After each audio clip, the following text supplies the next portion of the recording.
right, I think we're officially at 6 o'clock, so let's call the meeting to order. Carla Endres is our clerk, and she will be managing the meeting from online. Yeah, just Yes. one moment. Okay. Did I need to share screen so she can show? I should be able to hear now. There we All go. right. Hi, Carla. Hi. All right. Call the Okay, meeting to well- order. Roll call. Nyla Fry, Here. Trisha Brown. Here. Sam Kaufman. Here. Kristen Runge, Here. Aaron Moran, Here. Joe Zisselsberger, Here. and Robert McPherson. Here.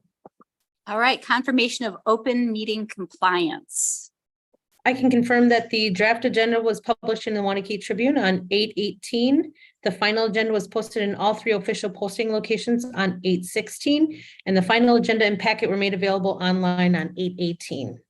Just 2 important notices for the audience members. Please be sure you sign in with your name, address, and municipality for accurate record keeping, as well as those interested in public comment. Please be sure to give Todd Schmidt the public comment form prior to that agenda item. All right, next up on the agenda is public comment. Do we have any public comments?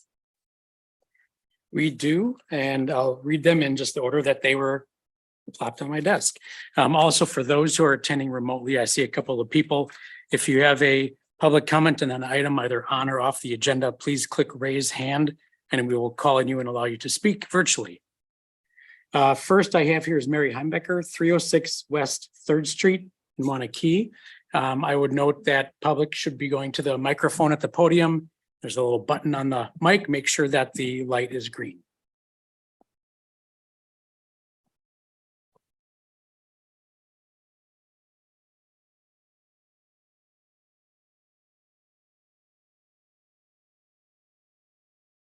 And one other note before you get started, Mary, 3-minute is the time limit. I'll note that Carla from behind the scenes in virtual world is doing that timing. So if you hear Carla just blast in from out of nowhere, she'll be noting the 3-minute limit.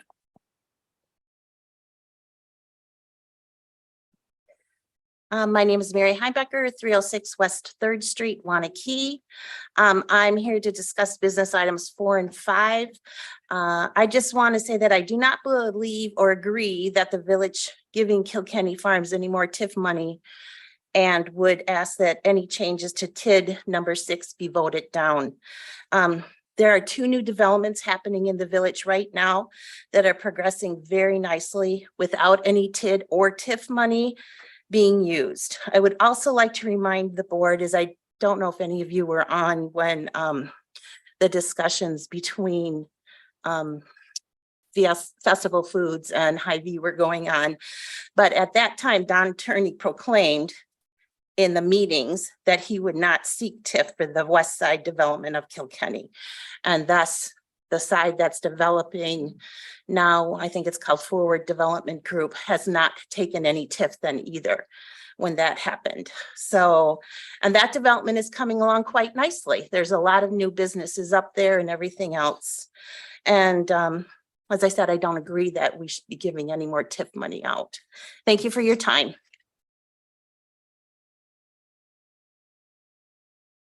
Next, I have Jerry Ashmore, 114 South Street, Waunakee.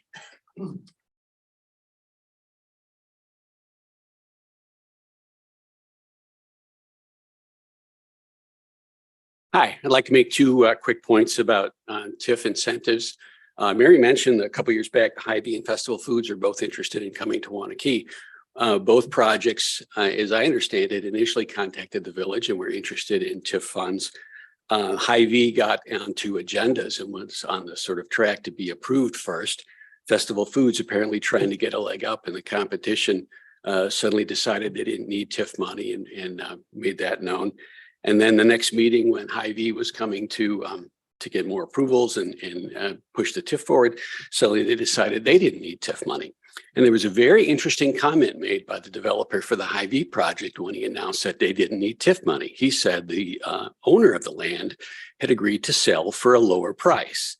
Now, why would the owner of the land agree to sell for a lower price just because they weren't going to go for TIF? There was still just as much land that he was going to be selling. The answer that I see very obviously is that TIF is free money. And when a project gets that free money for the TIF, everybody involved in the project gets a taste. The seller gets to have a little bit of extra for it too. So when you hand out free money in these TIF incentives, you are distorting the local economy in a number of different ways that may not even be apparent to you when you're handing out the money. Second point I want to make is that when there are surveys done of voters and taxpayers in the village of what they'd like to see, typically, I never see anybody saying that they want accelerated growth through TIF handouts. People say they like the small town feel of Waunakee. They like it to stay a small town. They like to see growth be carefully managed and limited. And so now when the village decided to hand out TIF money to Hubdy for Village Crossing, the building that Lone Girl is in, it's obvious that that building was designed for several restaurants. The opposite end of the building from Lone Girl has a little part in the back that would be perfect for, built into the building, perfect for a takeout lineup. And the middle space in the building, which was actually the original Coltis building, the one part of the original thing that was preserved by Hubdy and built into their project, on the back side of it has a fenced off space clearly designed for an outdoor seating area for a restaurant. The space on the end finally got filled by some fitness company, and the middle space where there's that nice outdoor seating space behind the building, still empty. In fact, if you look in the windows, you see that the walls are still bare. You see 2x4s in there for the walls. So Hubdy never finished building the inside of that because they had no tenants. So the money given there for a building that was supposed to be housing several restaurants was not very successful in that. Now across the street, Hubdy a few years later was given, I think it was $5 million, if I understand correctly, to build the Lamp House. There's a corner space on the first floor of that, which was for a restaurant, and there was a restaurant supposedly going to come in there. That fizzled out. That space again is still empty. So And that's time.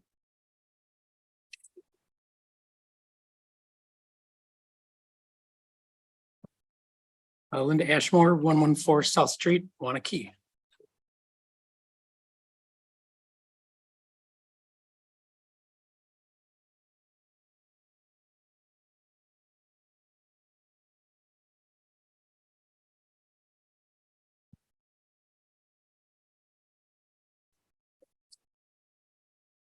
Probably as you were growing up, you heard your parents say, money doesn't grow on trees. But when you get TIF incentives, if you're a developer, it kind of seems like it does grow on trees because it's free money. And free money has to come from somewhere. And that free money comes from the tax incentives that would have gone to MATC, the school district, the village, and the county. So as somebody who's just a regular citizen, not a developer, I see roads that are crumbling in my neighborhood and have been crumbling for years that aren't getting fixed because when that money goes to the incentives to the developer through that extra tax incentive, it doesn't go into the general budget for the village to say, well, here's money that we could use to fix things. So I'm always skeptical of TIF request. One of the things I saw at the CDA meeting was it was a different TIF request, but one of the CDA members asked, what's the skin in the game? I see Don Tierney coming before the board several times and always wanting money, but what is he putting up? That's never been very apparent. Newcomer talked about that if they did get a tax incentive, that they'd pay it back. If you're going to look at a tax incentive for this development in Kilkenny, are we going to get anything back, or is it just going to be free money? And one of the things I like to look at is how much has already been given for Kilkenny. Seems like a lot, and those are very expensive houses. And I don't know why we're paying a developer to develop areas for houses that a lot of people in Waunakee can't even afford. The other thing that Mary had talked about, that development has occurred without TIF incentives. Viridian's done it, Westbridge's done it. There's developments out there that don't have to have that TIF incentive. And one of the things that I've heard, well, two things I hear constantly is that the but-for test. And when the developer or their representatives come before you, they say, well, this development wouldn't occur but us getting this TIF incentive. And that's not really what TIF incentives are saying. It's will development, not this development, will development occur without the TIF incentive. And we are equal distance between the east and west side of Madison. We have an awesome school district. I think development would occur without the incentives. So I'm just asking you to start saying no to some of these TIFs. I don't really think we need them. Thank you. Okay, next is Linda Miller. Hope I pronounced that correctly, Linda. 602 Raymond Road, Waunakee.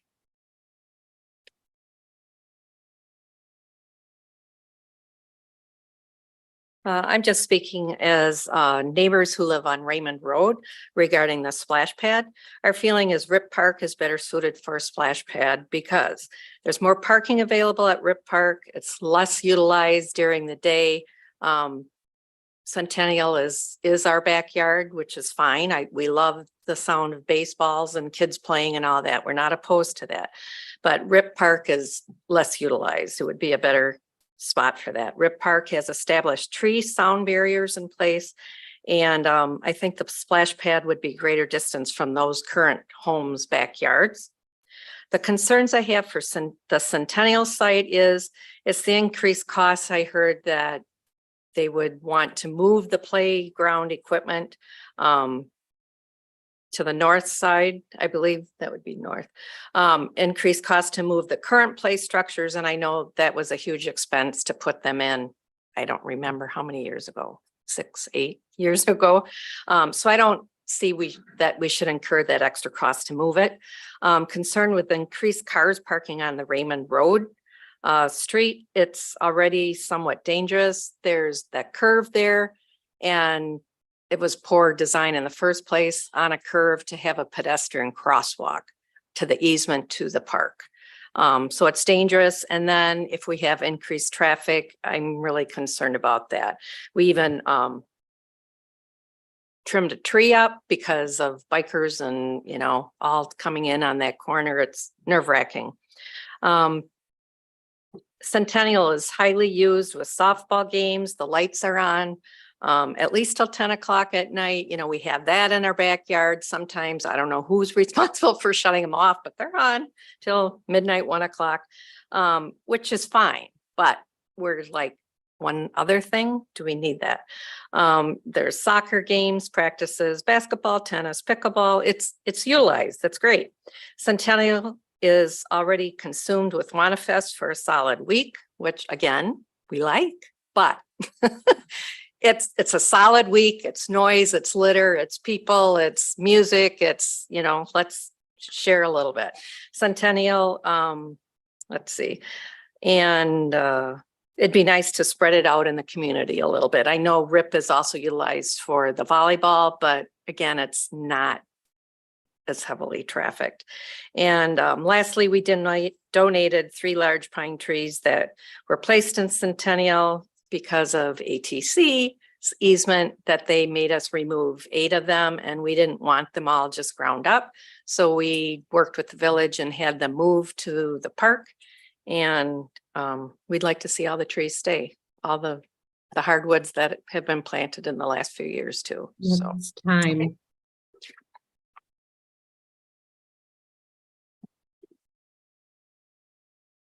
I might need some help on this, the spelling. It's Dan and Weston. Dan and Weston, is that right? I might need you to repeat your name and last name along with your address, if you don't mind, please. Yes, no problem. Thank you.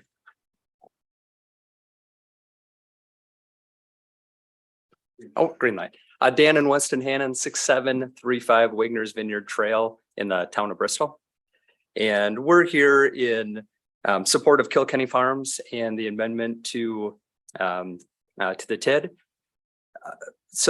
I moved from Eau Claire to the town of Bristol in 2009, and I've had a unique perspective to be able to observe the Tierneys from afar. And as one of the first houses, I've observed people who are extremely hard workers, who have always operated with honesty and with integrity. As most of us know that do business, sometimes to do business is to have problems. I've watched them fix everything that we've ever asked within our community, problems that quite frankly, they haven't created. They will come out and they will fix at their own expense. They're never asking for notoriety. They're never asking for a thank you. I've just watched the generosity of them to people in our community. And again, always I say, you don't need to say anything, just they're such a generous, wonderful people. And I know we only have 3 minutes. So I'm going to let my son Weston talk for a second, but I think that anytime you have any developer in a community, what you want is someone who operates with absolute and utmost honesty and integrity. And I will absolutely vouch for everything they've ever done for us in our community that we live in. So when I was 6 years old, I never really had a purpose, something to love. All my friends love sports. I never really found a lot of interest in that. So that's when I found the Tyrannies, and they showed me farming, and that opened up a new world of things for me to learn and explore. And one of the things I just love is how much time they always give me. No matter how busy they are, they always find time to help me plant sweet corn. And now I'm 12 years old and I'm able to have my own LLC, Hannon Acres, and running 30 acres. And it never would have been possible if I didn't live in one of their neighborhoods and they didn't put all the time and effort into helping me. Thank you. Thank you, guys. Okay, next I have Molly, is it Bablek? Babler, thank you. 815B South Division Street in Waunakee. Hi there, I'm Molly Babler. I'm the owner of Willow Ridge Design Build here in Waunakee. I'm just here in support again of the Tyrannies. They have done some really incredible things for new builders in the area, and not only new builders, but existing builders here in the area. Not only that, I think every subdivision and development that they do put into the Waunakee area, whether it be Bristol, Waunakee, anything like that. They've taken a lot of great care in how large the lots are, the affordability of the lots. And being a developer isn't the easiest thing. I've done it. And in very small part of what Tyrannies do. And it's not easy. And you do want to take into account, the affordability and things like that. And so not only that, but Tyrannies have done a really, really great job of the park systems in the Waunakee area, and including parks and pools and entertainment for kids, for parents, to make sure that they are great communities and they're livable communities that people can stay within that area for a really long time and let the generations stay here in Waunakee. So whether Kilkenny West or Westbridge or Golden Ponds, they've done a fantastic, fantastic job of helping everyone in the community, whether it be businesses or residents. So that's all I have to say. Point of order for you, continue, because I didn't write. Can I get the name and address of the last speaker, please? Yep, that was Molly Babler, 815B South Division in Waunakee. Thank you. And next I have Maria Pat, 1000 Wexford Drive in Waunakee. And a note again for those who are participating virtually, if you do care to speak, now would be a good time to click raise hand and we'll watch for you and give you the chance to speak. I'm not talking about either of the topics that have already been discussed. I'm talking about my concern that yesterday when I came home from church, the area where I live had no power.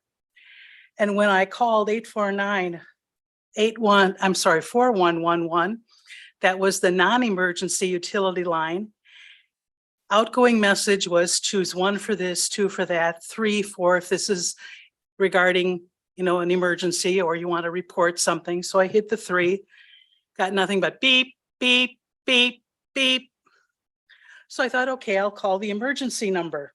Exact same outgoing message. Again, hit the 3, which was going to take me to the immediate issue. And that's the line I was already on. And I got beep, beep, beep, beep. Ended up calling the non-emergency police number. Ended up getting Dane County. After listening to their options, I chose Happening Now, spoke to whoever their dispatcher was. I said, I'm really sorry that I'm calling you and have to call you to find out what's going on in Waunakee regarding our power. Is someone aware of it? Is it being handled? What can you tell me? And he said, yes, we know. They're working on it. Transformer blue. My concern is that this is the second time in a few years where something has happened on the weekend, and I have not been able to call and get a message in to report something or find something out. I don't know whether they've already got a program that I'm just not aware of where they will send a message out to affected homeowners. I mean, we send out messages to, from the schools to parents all the time. Why, if we don't have something like that, why don't we? So that we can find out what's going on in the community, even if it is a weekend. But to have made those 4 calls or 3 calls to find out nothing was very frustrating. And so I would urge Waunakee Utilities to look into something different, or at least when you call 2 separate numbers, don't get the same outgoing message. Thank you. Maria, I don't know the answer to the beeping that you experienced, but we do have a text alert system, and I have your email. We'll send you info on how to connect to Great. that. I would love to know that. Thank Okay, you. I cool. was hoping that I had missed something Yeah. somewhere. We'll be happy to do that. Next, we have Dennis Helt, 214 K Drive, Waunakee. Well, Mary and Linda and Jerry have stolen a lot of my message, not stolen, but they've usurped a lot of my message. They came up before me and I have the same message here. I saw the village board last week on the internet, or the last village board 2 weeks ago. And Robert McPherson had a good point. He wrote in a letter and said that both sides of the highway queue would forego a TIF.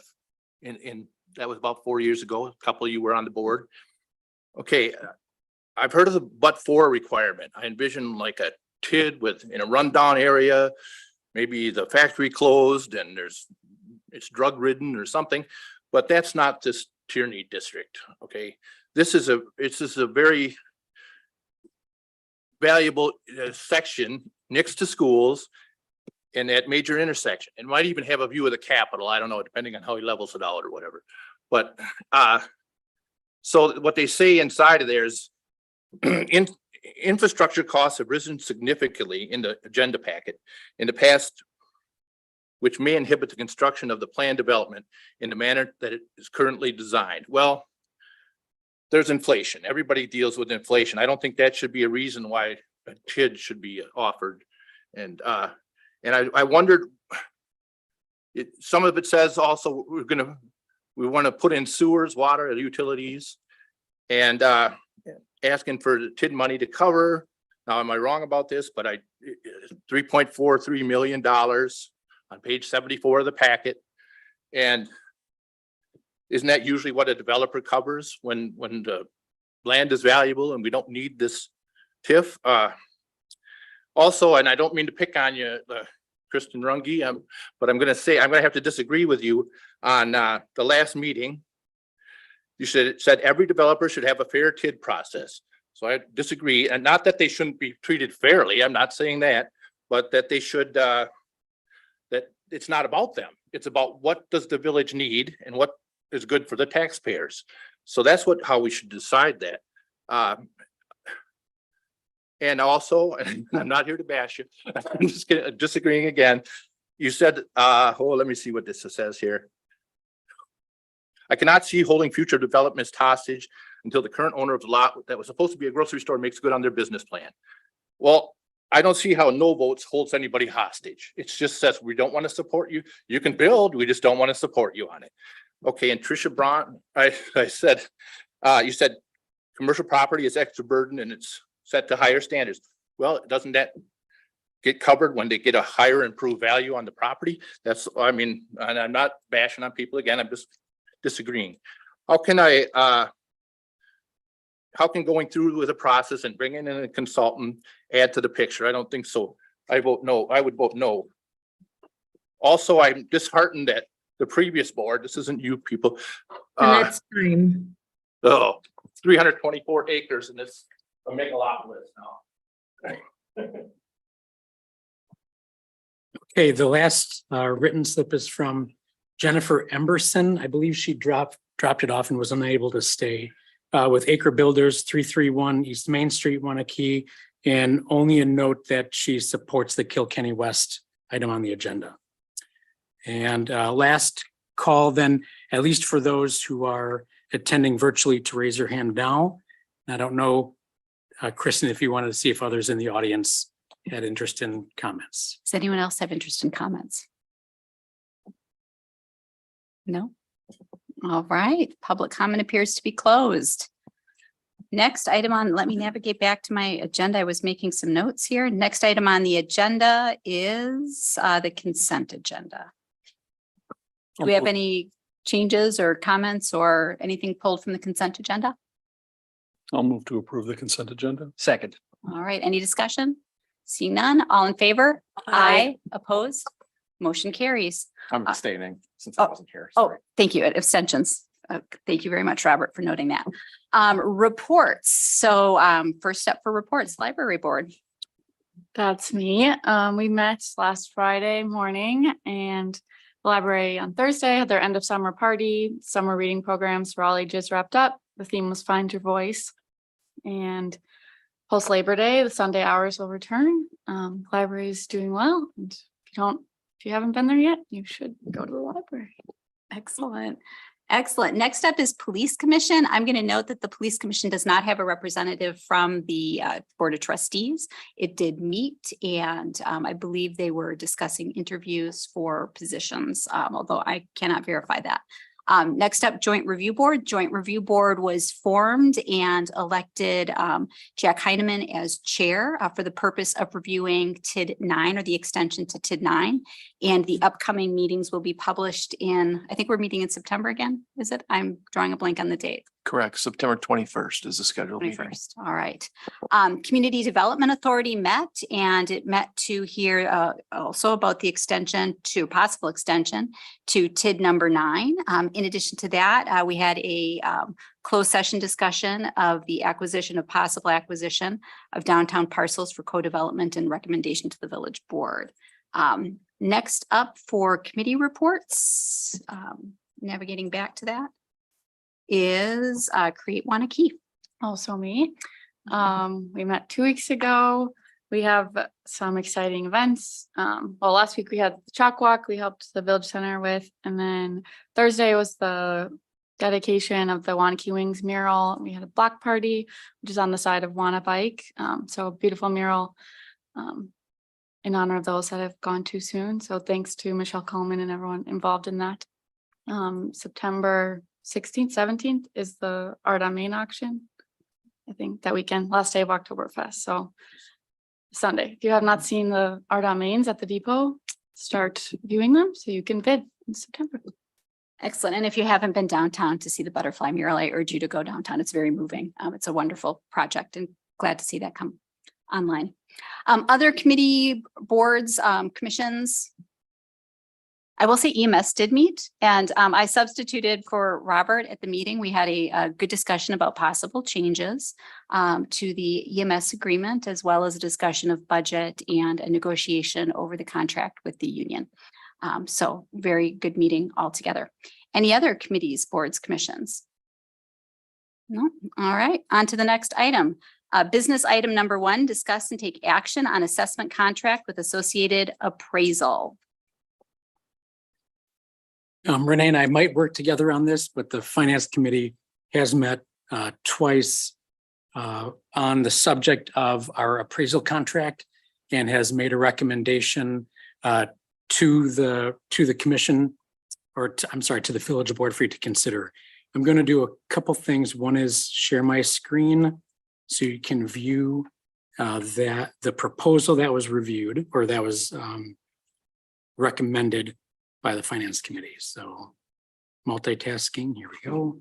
And then also with us today is Dean Peters, the village's contracted appraiser. He's on the line to review the proposal that the finance committee is recommending to you today and address any questions that you might have. I will share sort of just anecdotally why did we come to have this discussion with the village board, or I'm sorry, with the finance committee. And it was really good timing the first time we met, because I think it was the week after the reval letters went out. And as many people know, average increase was about 30%. And it had been 4 or 5 years, Renee, 4 years since the last reval, and we've seen those market conditions change. The technology and practices behind assessments have also changed since we last entered into agreement with our appraisal company, Dean's company. So there's some new technologies and approaches that are being considered.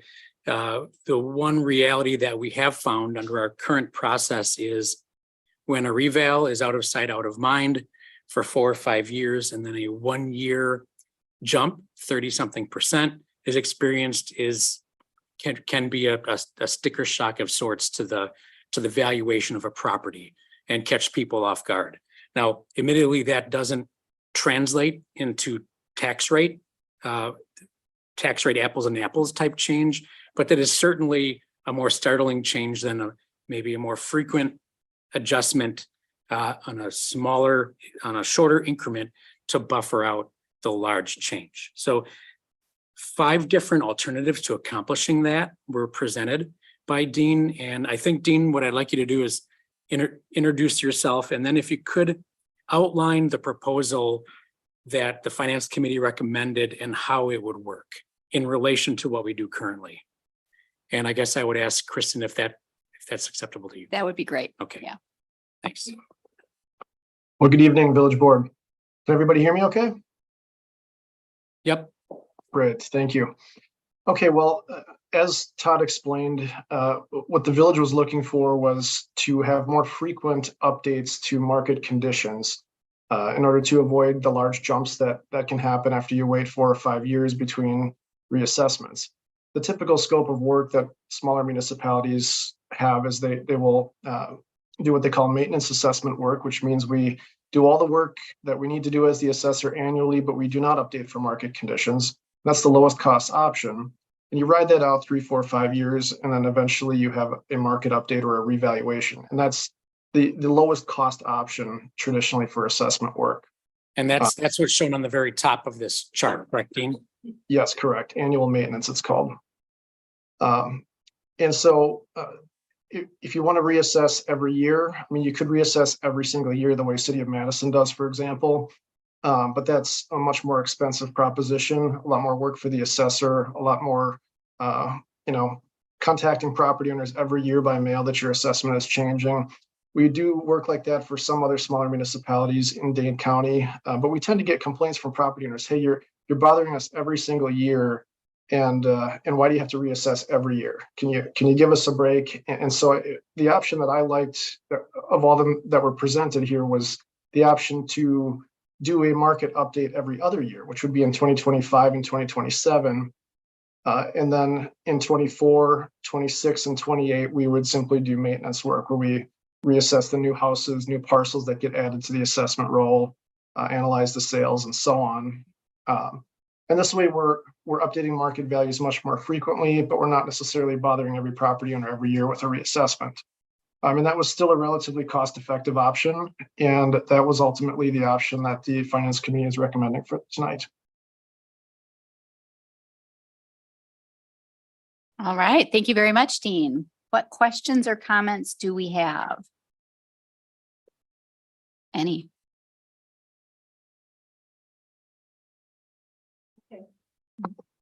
Okay, everyone's kind of quiet tonight. Okay, one of my questions is, if you're just doing exterior inspections or reviews of the home, what happens when some people don't get permits? We all have known more than likely somebody who has done remodeling without a permit. And in my case, I've lived in my home for 46 years. I don't plan on leaving. And I was talking to an assessor who I know, and she said, well, when you do an exterior review of a home, you're going by square footage, and if it's been a new home and they have a basement that you can see in the basement window, or they have the sliding doors, then we'll know if it's unfinished, then the next time we come around, we'll see that it's finished if they do that. that may be all good for a basement situation, but for instance, I had my home for 30 years before we decided to remodel the kitchen. And I think if we would have chosen to do so, didn't do it, we got a permit, that if you have the right contacts, we could have got our kitchen remodel done under the wire without getting a permit. And my friend said to that, who's the assessor, we would catch that when we do an exterior, come and review it exteriorly. And I don't see how that happens because our kitchen is in the middle of our house. And and she said, then we would catch it when the house was sold. I've been in my house for 46 years. I don't plan on leaving. When I'm dead, it doesn't matter if you catch up with me because I haven't done what I'm supposed to do. So that's my question. How do you actually get an accurate assessment with only knowing what's on the exterior of the house if they haven't actually added a room on? And even if you add a room on, you don't know whether they've put in fancy lighting, you don't know what they've done. And I just believe that people need to pay their fair share, no matter who they are or how big of a house they have. And I don't know how that's going to happen when you're just doing exterior reviews. Well, that's a great question. It's not possible for the assessor to always have 100% accurate information on the interiors of every single home in the village. Traditionally, we were able to walk through most of the homes in the village. And I remember one revaluation in particular, I think it was about the year 2012, where we walked through almost 90% of the homes in the village at that time.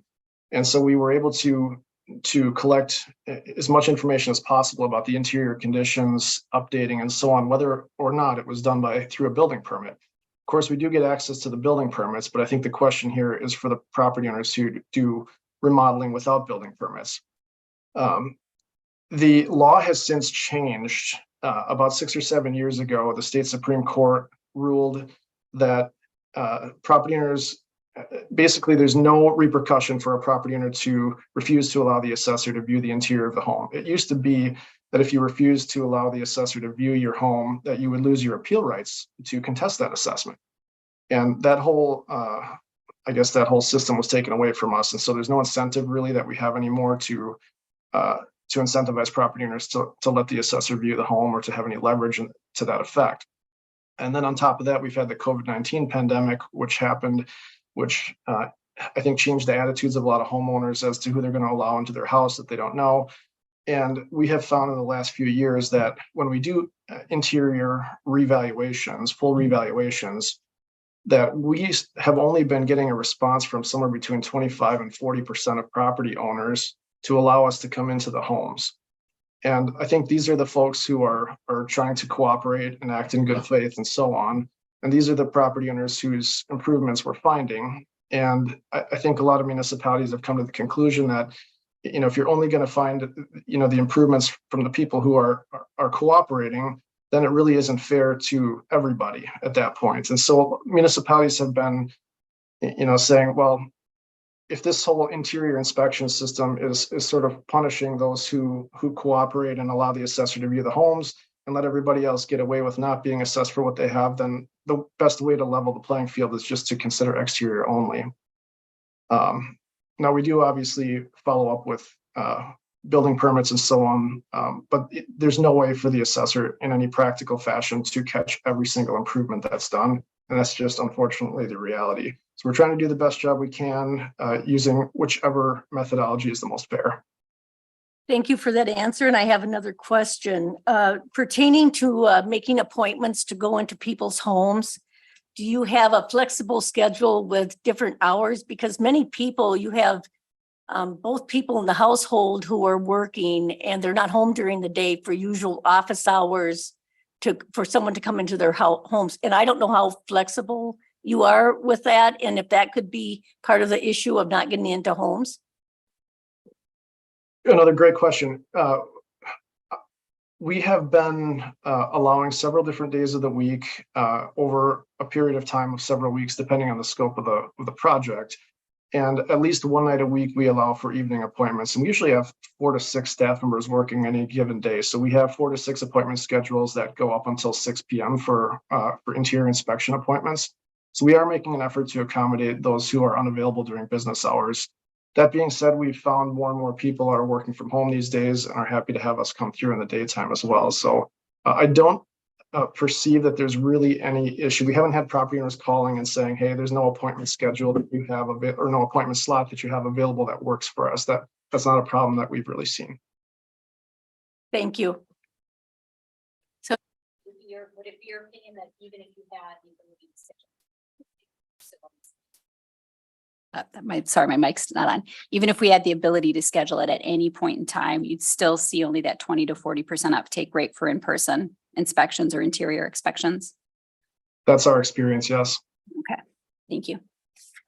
All right, other questions or comments? One additional question. So am I understanding correctly that the way you would like to see these done is that you would look over review the tax assessments for the entire village every year, or just 25% a year? The option that was recommended to the board from the finance committee was that we would review every assessment and update the assessments on all properties twice over the 5-year period. And we would do that in 2025 and 2027. In the other 3 years of the contract, we would simply be doing maintenance assessment work, which means we're focusing on new homes and building permits and sales and new parcels and so on. Okay, so then what happens if my property was assessed during a high housing market like it is now, in 2 years and 1 year later, it goes down, down, down? Aren't I going to be affected negatively with something like that? Well, if there's always the option to appeal your assessment in any given year. So even if it's not the year when we're reassessing the entire village, you would still have the option to approach the assessor, ask for a reviewed assessment. That option is always there no matter what. So, and that would be upon each individual property owner to ask for it to be reassessed because the value of their property has probably gone down because of a change in market. Correct. We would only be updating for market conditions in the 2 particular years of this contract. Thank you. Other questions or comments? Joe?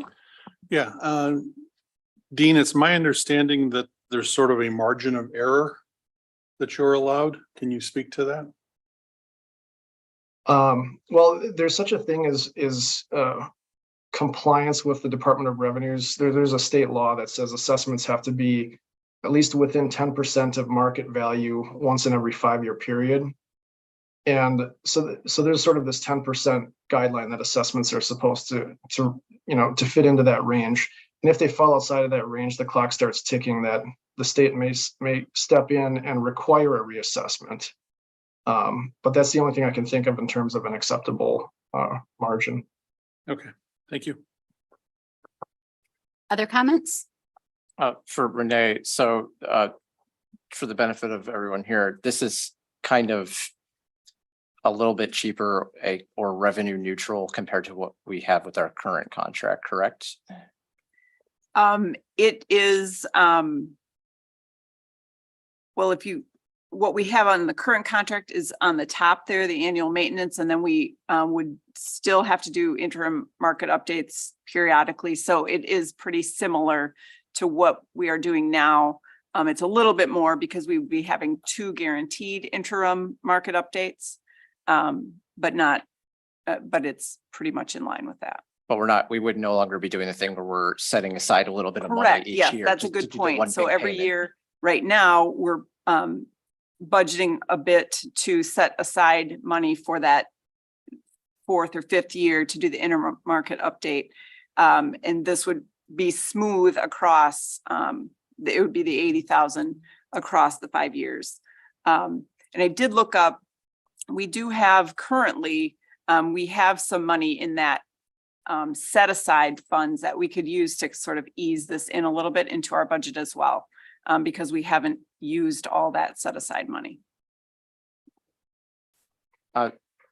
When we did discuss this at Finance Committee last month, we went extensively into the conversation about letting people into houses. And it's, I mean, even in other industries like lending that require that, I mean, they've moved to exterior only as well. The technology has come a long way for them to make estimates on these things that are of higher quality. So if there is concern about the inability to get into houses, I would just say that you'd be surprised at how much better measurements are of houses just from external only than they were even 5-10 years ago.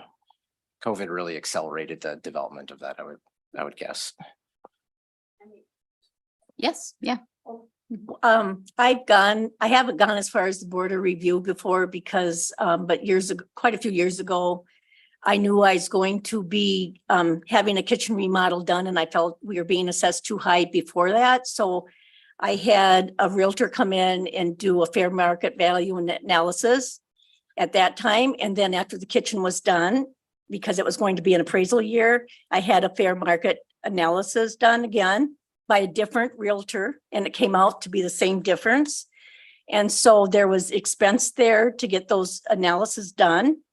And the company that was doing the assessments at the time worked with me. I don't remember if it was your company or not, but they did work with me.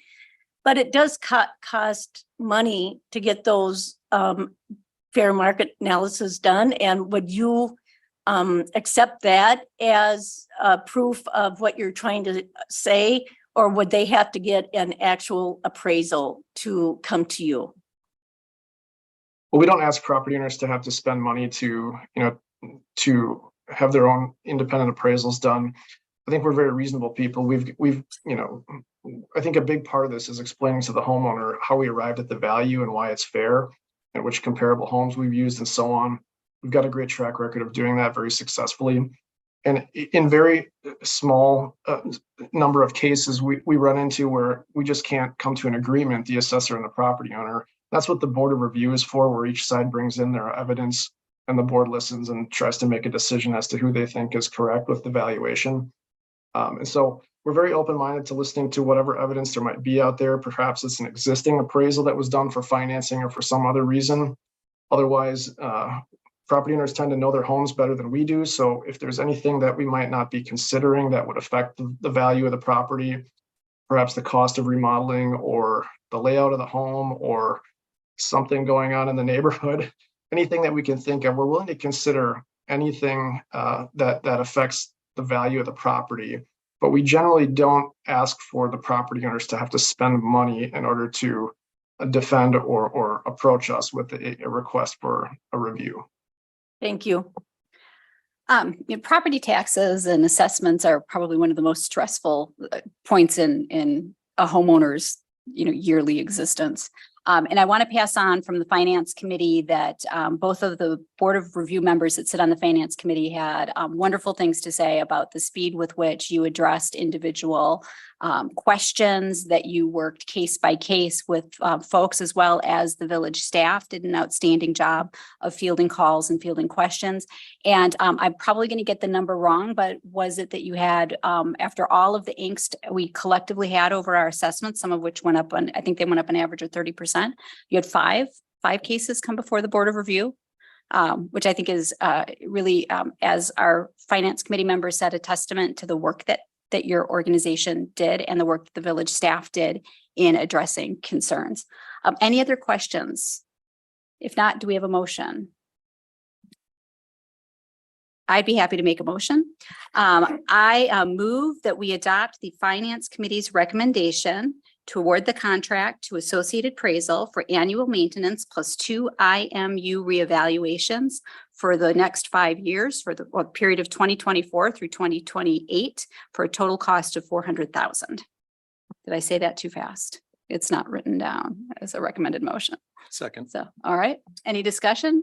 Did we Go ahead. Did we have to specifically carve out about saying yes to the website opt-in? Oh, yes. And let's add to that. Well, do we have to carve out the website? It was I guess I would ask $82. Dean if that question is already addressed within the contract that he proposed. There is an option in the contract as to whether the village wants the assessor to post the property records publicly. And the value in that is that property owners can see not just what their assessed values are, but they can see the square footage, the bedroom, bathroom counts, the amenities of a home, the lot size, and so on, in order to help make an accurate comparison when the reassessments happen. It also, I guess, allows for just a more robust access to property data that realtors, for example, might be looking at, or other entities. And it was a fairly marginal cost. I think it was something under $90 a month to post that information. So let us, do I need to amend that? So To select that option. including that option. So I move that we award the contract to Associated Appraisal for annual maintenance plus 2 IMU reevaluations, including posting the values to the website, for a total of $400,000 between 2024 and 2028. I'll second the amendment. All right. Any discussion? All in favor, please say aye. Aye. Opposed? Nay. Abstentions? All right, motion carries. Next Thank you. item on, go ahead. Thank you very much, Dean. We appreciate it. Did we just vote on the amendment or? Yeah, the- we. Oh, have we to have a voted on the second. amendment? Oh, okay, well, now let's move to the main motion. Do I need to repeat it? Or can we just go? I'm asking you actually, yeah. Does the board understand, do any members of the Okay. board not understand the motion before you? No, all right. Okay, then you're good to take. All right, all in favor, please say aye. Aye. Opposed? Nay. Abstentions? All right, motion carries. That's all right. I should have been writing it down during finance committee to make sure that we remembered that option. All right, next item on the agenda. Here we go, is. Let's see here. Discuss and take action on the splash pad options and consider, No. no, I'm sorry. Design, thank you very much. Discuss and take action on an amendment to the Strand Task Order 2201 for design and construction related services for 2022 Business Park. And this is improvements for work continuing in 2023. Correct. I believe that's to you, Bill. Yep, like you said, it's a amendment to an existing task order. Basically, what we were looking to do is include the Stotts property that wasn't included in the first task order and add in it to this one so that we can bring Frank H. out to Hogan Road. Excellent. Any discussion or questions? I will make the motion to approve the amendment to Strand Task Order 22-01 not to exceed $191,400. A second. All right, any discussion on the motion? Seeing none, all in favor? Aye. Opposed? Motion carries. Now on to item number 3. Discuss and take action on splash pad options and consideration of design proposal from Parkitecture and Planning. Continuation of discussion from the July 17th board meeting, but now with greater detail regarding the Centennial Park option. Good evening again. Do you want to cue me? I turned it on this evening, so hopefully that'll work. Yeah, so tonight I wanted to expand on our discussion from last month and give you a greater level of detail about the concepts that have been brought before you. Talk through some of the the nuances of the vision, and then we'll talk about some of the strategies to fund the project. And the timing of this is perfect with the heat wave coming, so we'll talk about water. It's always good.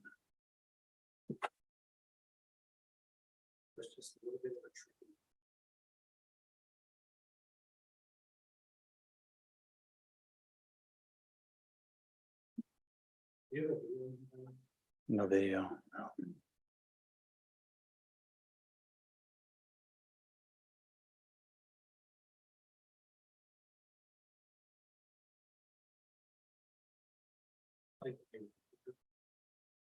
Got it. All right, thank you.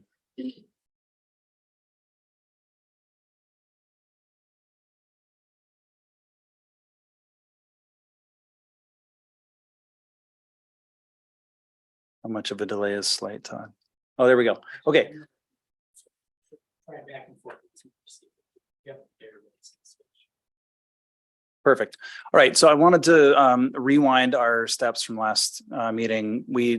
Last discussion, we talked about 3 sites. And I know there was a question about what other sites were studied. So essentially, we looked at all 10 of the sites that were initially evaluated as part of your aquatic study a few years ago. And ultimately, we landed on RIP, Centennial, and then the future park in the new development. So those were the 3 that really checked all the boxes as we moved through that analysis. But we did look at all the same sites and, weighed out all the parameters. And I forget if you guys shared that matrix. Yeah, so hopefully you had a chance to review all that data. We did land on Centennial as the preferred option as we went through all of those different parameters. And just an aerial view here of the full site. And the area in particular, this was identified as the location for the potential water feature, the splash pad. And this would be the new home for the playground. And one of the comments earlier I heard was we were going to propose moving the existing features. And one of the reasons that Centennial worked really well is that equipment is now aging out and is going to be in need of replacement in the next probably 3 years or so. And so the nice thing is we weren't displacing equipment that had a longevity to it. That was money that was going to have to be spent to redo the playground there anyway. So one of the other big advantages of this site is the fact that we can now do a combination playscape between traditional play and aquatic play. And that's a very appealing type of facility, especially for kids, when they can move between those 2 spaces. So that was a real benefit. We also identified some potential enhancements to the existing plaza around the building, because that's a 4-season space. We really like the idea of being able to grow some of that hardscape there, improve the flow and functionality for pedestrians and bicyclists through the site.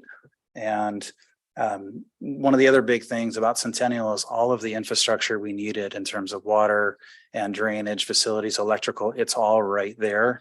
In terms of the building, our water main runs right here. So there's a very quick lateral tap for the 4-inch water service that would be needed. The other big thing for Centennial was that it is essentially ready to go. I think we all liked the option of the new park in the northeast quad of the community, but that's going to be a few years off before that's ready to go.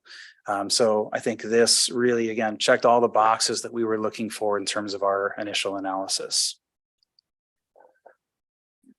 Okay, so one of the comments that we heard last month was that you understood what we were showing here, but you wanted some more information about what that was really going to look like. And so what I've done here is put together a bunch of imagery that helps kind of tell the story. And my firm does a lot of this type of work, hence the name. But for me, telling a story in a project like this is really what gets me excited. And we will often start a project by collecting some images that inspire us and the steering committee and the client about the project. This left-hand example is actually one of my childhood nightmares. So I grew up on the East Coast on the beach, and this was one of my favorite memories. This is one of my worst memories.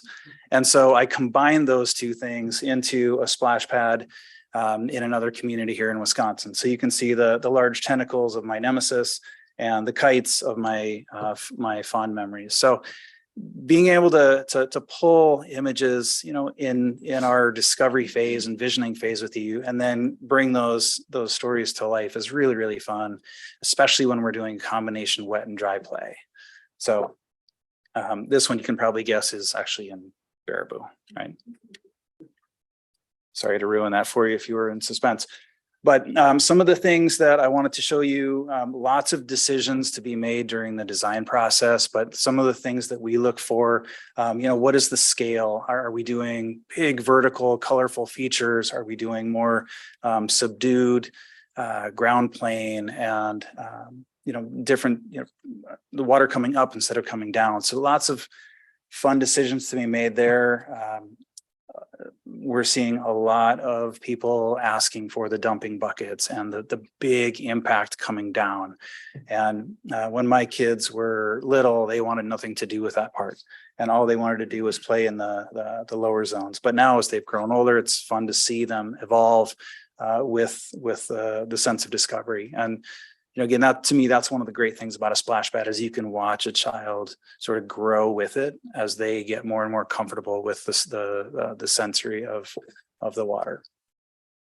One of the other things that we really like to do and that we would propose in your project is these Lexan panels. I'm just trying to see if anyone had a Nalgene bottle here tonight, but those colored plastic bottles, this is very similar material.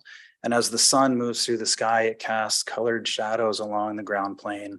So it's another piece of sensory play and imagination that the kids can see evolving throughout the day. It's always a fun discovery. But one of the other things I mentioned at Centennial, we really like the fact that there is a 4-season element already within that park. And we are doing more and more artistic embellishments on splash pads to give it a 4-season value instead of just our 3 months of use here in Wisconsin. So we're looking at ways to mimic art in the landscape with things like this, bringing lights into the facility, and sometimes even putting transient art pieces on those areas so that again they're a fun wet play space, but they're also a 12-month art piece. So I talked about the beauty of having the traditional play and the aquatic play together. And one of the things that our group has really embraced through our initial planning was the fact that Waunakee doesn't really have an inclusive or all abilities play space. And this is a really great opportunity to bring that to Waunakee. Splash pads are by nature ADA very friendly because they're all flat. And by integrating some of these other types of elements, the poured in place surfacing, some of our specialty play pieces allows for inclusive play. And that's a key word, right? I have a sibling with a disability. And so I've been very aware of how people are treated differently throughout their lives and how they behave in public spaces. And so anytime we can bring everyone together and play inclusively, it's a huge win. So that is one of the goals of this project.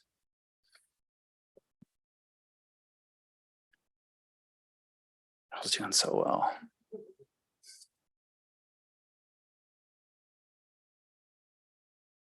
Beautiful.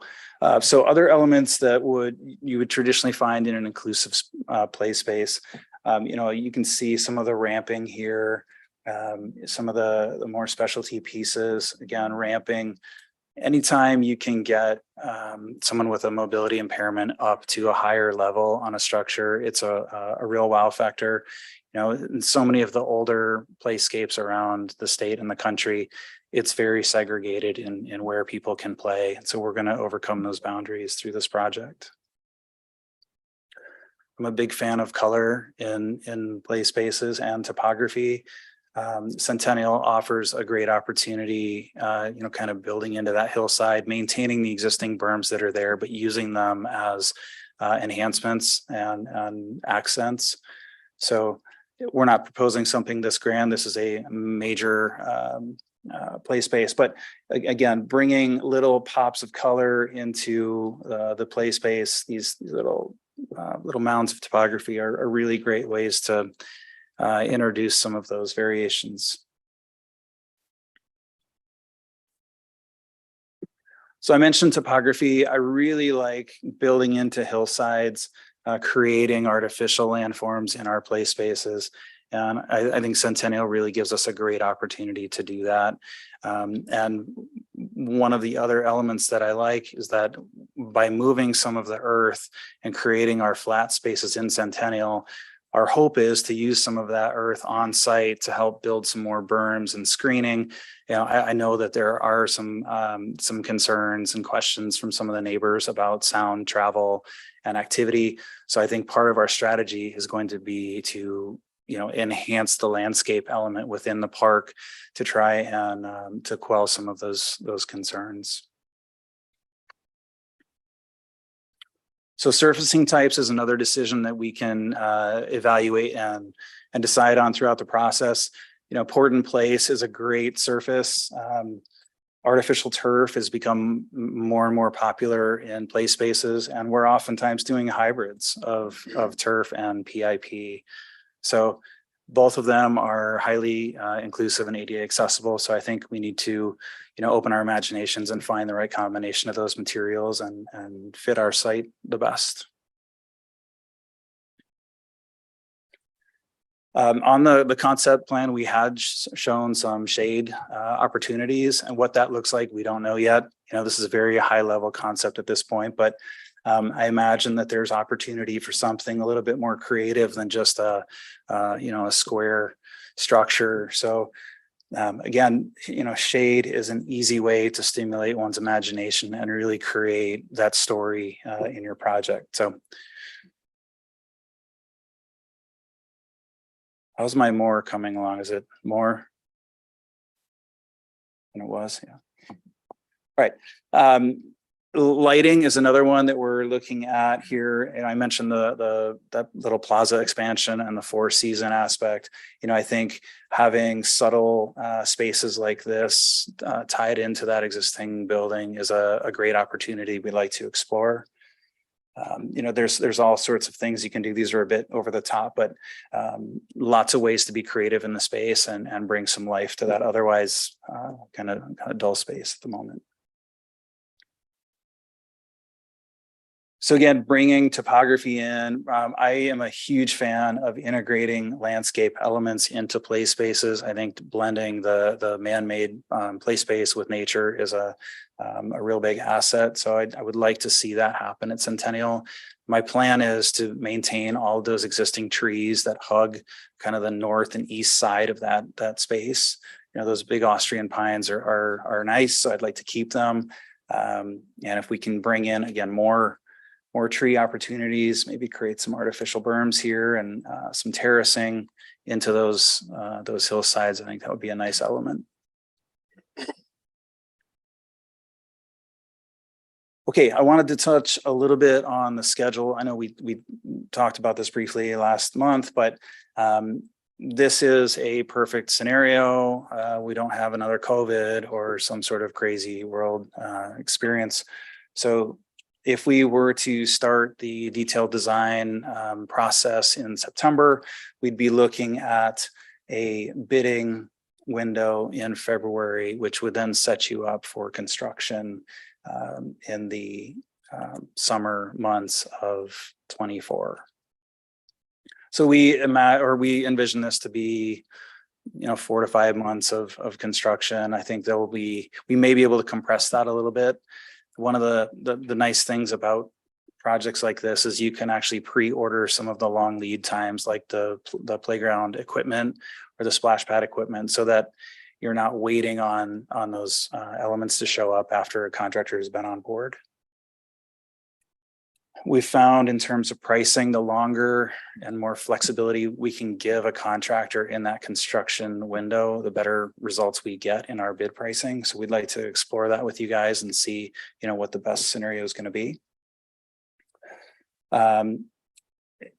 It's great if you have a budget set in place, but I do think there's always opportunity to bring some of the key community members in, whether it's a service group or we've had HOAs donate money.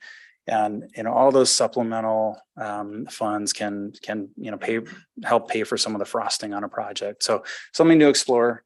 And I want to encourage you guys to have fun. You know, embrace it as a community, and they can be really fun to plan. It's not me or my team doing this; it's all of us doing this. It's a collaboration, and that's really the best outcome we can hope for in a project. Right, so we put together some assumptions or some estimates on operations, and I'll walk you through that here. So based on the size of the splash pad footprint, we know approximately how much water is going to flow through the features, what that electrical cost is going to be for the controller.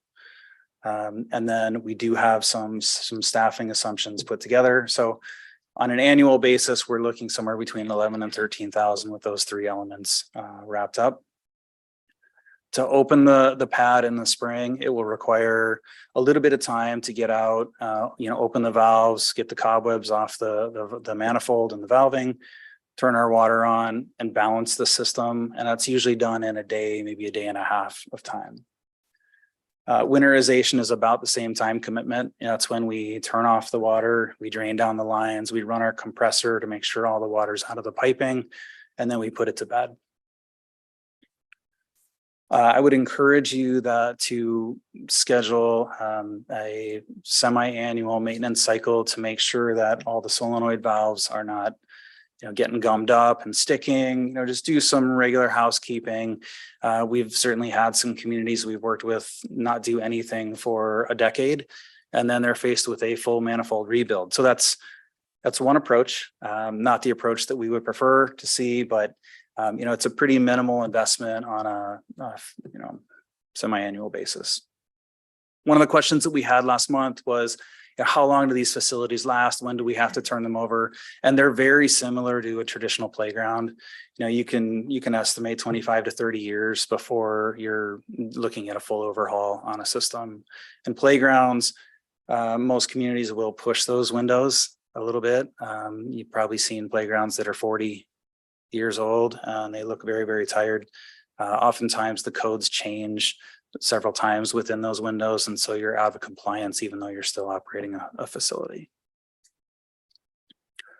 Okay, with that, I'm going to look for some help from my friends in the corner over here on how to get there. So we've updated our estimate based on some of our discussions and broken it into chunks on where we think all the dollars are going to get allocated for this project. And this would essentially cover everything that you're seeing in here. So the path realignment, the inclusive play, splash pad, plaza, utilities, etc.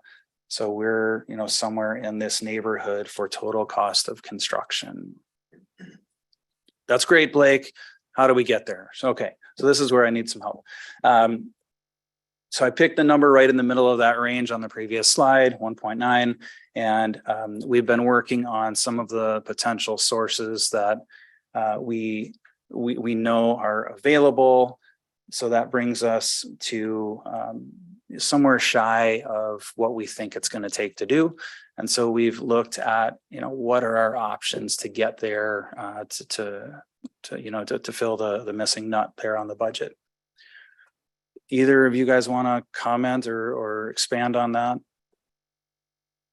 Anyone in the corner? I think we'll let you continue, Blake, and then we can circle back if there are specific questions. Sure, yeah. Any questions from you guys before I go on? Because I think we're getting close to my entertainment window. No? I think we're good so far. Okay. Yeah, so I'm sort of done. All right. What questions do we have? I have a question for Bill because you probably know the park a lot better. You're up there working. The question has been posed to me and I don't have the answer. That's why I'm asking you. How would this affect the craft show over Waunakee weekend? Actually, it should be fine for that. If you've been up there this year, the craft show had plenty of room where they're moving stuff. They had areas they could move to. Okay, thank you. Can I expand on that, Sue? Sure. So there was actually Sue and Todd met with the Waunakee group last week, I believe, and looked at the plan, asked if there was going to be any concerns and how can we work with you on this. And I think overall, everything was very positive. There was no negative comments or concerns that were voiced. Okay, thank you. Yeah. Other questions? None? All right, I'll say that I like that you're going to preserve the trees. That's fantastic. Everyone hates to see a tree come down. Lighting, so we're probably not running lights at 10 o'clock at night in June. But what time of year do you think that the lighting will impact the neighborhood the most, and what level of lighting? We're not talking football field level lighting. are we? No, at, it's a good question. So at best, we would be looking at, probably the shoulder seasons, you know, when that plaza is going to be activated. The splash pad, I should have talked about the hours of operation, but oftentimes in a park like Centennial, we can set programming so that if there is a special event, you know, we can choose to either turn it off during that event, so we're not conflicting, or expand the hours, shrink the hours. We have that ability to manipulate it compared to its daily operation cycle.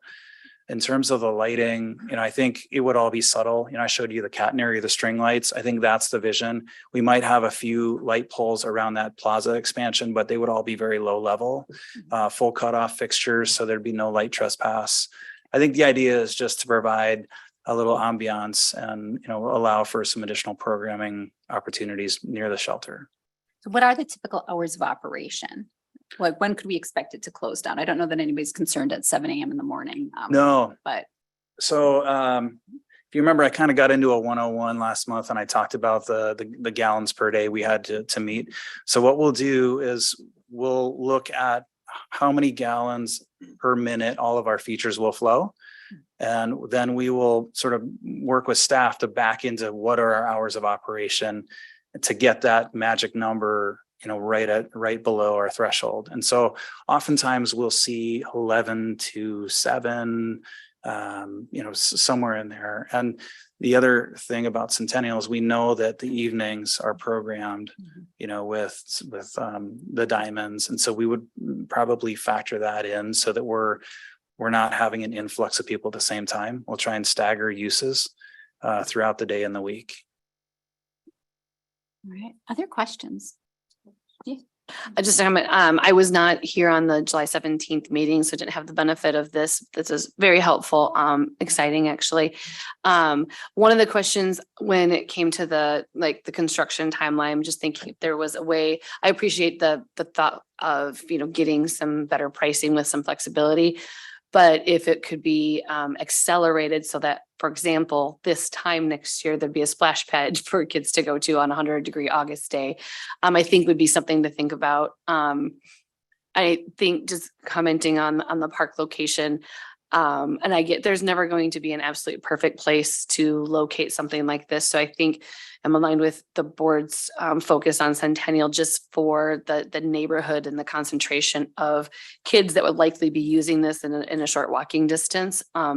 So I guess I just commending where we're at with this. Thank you, Tricia. Other comments? Kind of a question. On page 59, there's a reference to 3-inch water service. And I think you had mentioned 4-inch. I just want to clarify which. So we can run a 3 or a 4. We only need a 3, but a 4 has often proven cheaper than a 3-inch just because it's a more common pipe size. Okay. But yeah, if the contractor wants to give us 3, that's fine. Okay. Our manifold will be a 3-inch. So that's all we really need. Great. Thank you. Mm-hmm. Good catch, by the way. That's very good reading. Excellent, Todd. I do agree. Joe's good at catching some of those details. We have good calls prior to board meetings. I have a question for Blake and then kind of a general comment. Regarding this schedule, Blake, Sue and I had a really good conversation with the board from Waunakee. Obviously, they take over the grounds, and with the schedule that you showed us, that spans Oktoberfest and its long weekend of activities. Is there potential to allow Waunakee to happen along with construction in progress? Can the site be shut down for a period of time? Or to Tricia's point, is there room for I forgot how you put it, acceleration of the project? Yeah, so we are often faced with putting a project like this into an existing park. And we know that, well-loved parks have well-loved events. So just a recent example here this summer in Cottage Grove, they have their Fireman's Fest. And we have a very large project underway in the village in that park at Bakken. And so we basically put a shutdown clause in the contract. And then we said, you have to be substantially complete with certain elements and leave the site in a state that is suitable for the existing festival use. And so, I think we shut it down at noon on a Wednesday, and they could pick up again on, noon on the following Tuesday. And so that window of time in between was allocated for the festival use, and it went perfectly. There were no issues. So I would see employing something very similar to that in this scenario. Yeah, because we certainly don't want to disrupt that event. And then the other thing I wanted to sort of give some deference to the citizens who came in tonight. And I appreciate them coming. And it was in response to a letter that Sue sent to, I think it was about 40 something immediate neighbors around the park. And I'm glad we did, because it's important to engage them in the process. The board was presented with both a RIP park concept and a Centennial Park concept. I don't know, I guess I would surmise by saying the discussion of the boards went pretty rapidly to Centennial and its merits over RIP. Although I wouldn't say we dove really deep into the RIP solution either. So I just want to offer a moment to pause to see if the board wants to look more carefully at multiple options. Sue suggested that while we perhaps could start some elements of our work with Blake on Centennial, we can also perhaps continue some discussions with the Parks Committee in more depth review of both options, and also to note that we haven't engaged RIP neighbors like we have Centennial neighbors, which is why you don't see RIP neighbors in the audience either. So I just want to bring that up and as staff offer to help the board along with that decision-making process as you'd like us to. Thank you for bringing that up. What do you think, trustees? I'll hop on that one a little bit. From everything that I reviewed, I'm not 100% sold on Centennial. That being said, I don't see anything that seems better. That's really kind of where I'm landing on this. It doesn't feel perfect, but I think it's a pretty solid plan in itself. Other comments? I'll just chime in on that throughout the pool aquatic planning process that the board had done the past few years, like Centennial kept coming up as an option, and some of the reasons that it was an attractive option for aquatics was like how you can get there and the pedestrian access, and maybe a full-on pool wasn't the best option for Centennial, but I think splash pad might be more complimentary, and like it's not 100 people every hour there, but I do think that a lot of the concepts and the creative ideas already can be really complementary to the park's usage. And so I thank you for your presentation too. I appreciate all the more info and visioning. I can say that when I was okay with Centennial at the last meeting, it was because we had a discussion about the ADA compliance issue with our parks, and how that was one of the top highlighted parks that needed to be replaced anyway for ADA compliance. So it was a natural fit to do something that was cost effective and would bring us into greater compliance. It's centralized, just like what Aaron said. I mean, there's going to be kids walking there. It's 25-mile-an-hour roads around there, as opposed to, some of the more highly trafficked roads that might be in RIP. It seemed like a win for us. I understand that people are going to be upset no matter where we pick. I'm sure there will be comments when we discuss Heritage Hills in the future. There isn't going to be a perfect choice by any means, but this definitely allows us to make use of fixing a problem that we know we have to fix at Centennial. Yes, and my comments were going to be along the same lines. This is a great opportunity to kill two birds with one stone. And I think saves the taxpayers money. And, you know, with the centralized location, this is where I think would be the best location to put it from my perspective. Further comments? I just want to thank the staff, and I'd like to thank you for the work and effort that you've put into this presentation. Thanks. Thank you. And I'd like to thank the neighborhood members for showing up. I think that if this process goes forward, the concerns you brought forward are going to have to be top of mind in making sure that the park enhances a neighborhood and doesn't detract from your experience living there. Any other discussion? Not, do we have a motion? Yes, if I can find the recommended motion. There we go. I move to approve the proposal from Architecture and Planning for Design Development and Construction bidding documents for a splash pad and playground project at Centennial Park.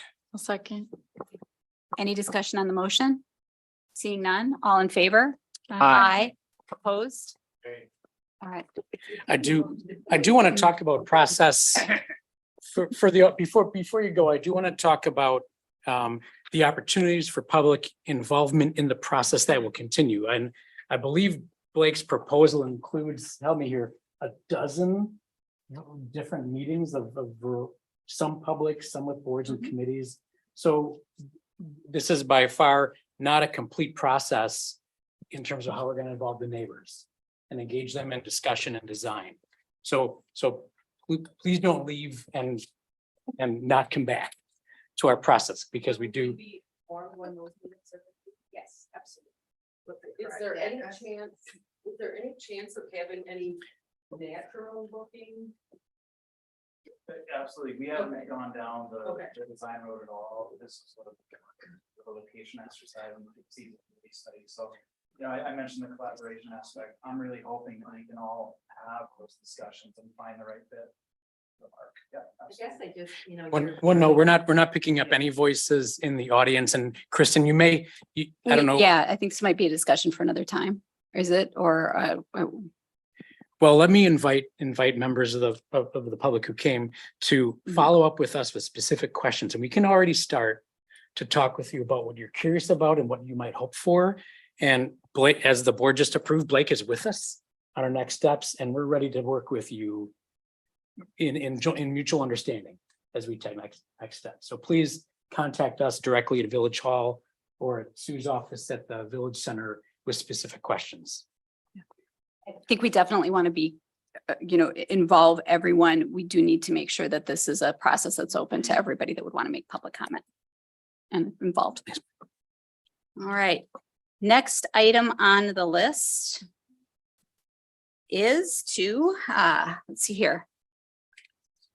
Discuss and take action on reconsideration regarding the the motion on August 7th board meeting related to the process for consideration of amendment to TID number 6 for the inclusion of additional possible public improvements to the territory west of Century Avenue. And this is page 64 of your agenda if you're following along. And I'm the one that asked this to be added to the agenda. We considered it at the last board meeting, but as you're aware, we had 4 of the 7 of us here, and it didn't seem like the decision process that we used followed our normal standards, given that we had a lack of a full board and we just had made quorum. Since it was a 2-2 decision and we were allowed legally, if anyone that voted affirmative, to bring it back to consideration, I'm asking that the board vote to reconsider the motion. That would mean that we would go through the process that we should have gone through at the last meeting, where we discussed the merits of considering. Point of order, are you advocating for your motion or are you stating? I'm the facts? explaining. Because you just said it would be good if everybody voted for it. So I just want to make sure that we're. Oh, okay, that I would not have. Okay, That thank you. I language just want to make slipped out sure of my we're not mouth. I'm discussing glad that. you brought my attention to that. But anyhow, my preference, I'm not advocating for it. So that is where we are at today. Do we have a discussion of the reconsideration, which is not a discussion of the tentative? It is a discussion of the reconsideration. And Brian, you look like you're about to say something. Well, I was just I'm certainly here to try to answer any questions. I think we do have code language that addresses this. I think Todd did a good job of the staff summary. That's on page 64. What makes this a little unique, I think, is the fact that there was a tie. The only thing that, which means that to the extent that someone is going to move for reconsideration, it's going to have to be one of the two people who voted in favor of the motion last time. So that's either Christian or Tricia. The only comment that I would make is if a motion is going to be made, we have a recommended motion on page 65. I'd tweak that a little bit to say, move to reconsider decision at August 7th board meeting, and then just go on with what is left. But again, I'm willing to answer any questions you might have. All right. Does anyone have any Should questions? discussion, Brian, in your opinion, occur before a motion is made or after there's a motion in second? I think our practice has been, you can have discussion prior to a motion and you can have discussion after a motion. Right, thanks. All right. Would anybody like to discuss in advance of a motion being made? Yes, Nyla. Okay, I have a few comments. Over the last 46 years living in the village, I've attended many, many meetings. I have not attended all of them by any means, but I've never seen a decision made during a village meeting to brought to another meeting due to inadequate consideration. You know, sometimes we end up with a smaller quorum or just a quorum, and there's less people to vote, but we've always lived by whatever that committee or the board has decided. The other thing is, why is one agenda item more important than another? At the last meeting, there were very important agenda items. The first one under business items was discuss and take action on new 2024 full-time police officer position. Considering our trustee oath talks about serve and protect, I think this was a very, very important agenda item. Another, the second item of business was to discuss and take action on proposed scope of work for village attorney services related to ordinance updates for licensing and permitting. Again, this is a very, very important progress or decisions we need to make pertaining to this. But both of these decisions were made on them, and we're standing by those decisions. So I don't understand exactly why this is coming up again. And then my third question, I believe, is for Brian. I've been told, perhaps I have the incorrect understanding, that when there was a litigation pertaining to a TIF previously, that part of the decision pertaining to that litigation was that none of the people involved in that, the planning commission or the board, was showing any signs that they weren't interested in that project. They didn't say no. So at what point in a discussion pertaining to a TIF is a board member supposed to say, or can they say no?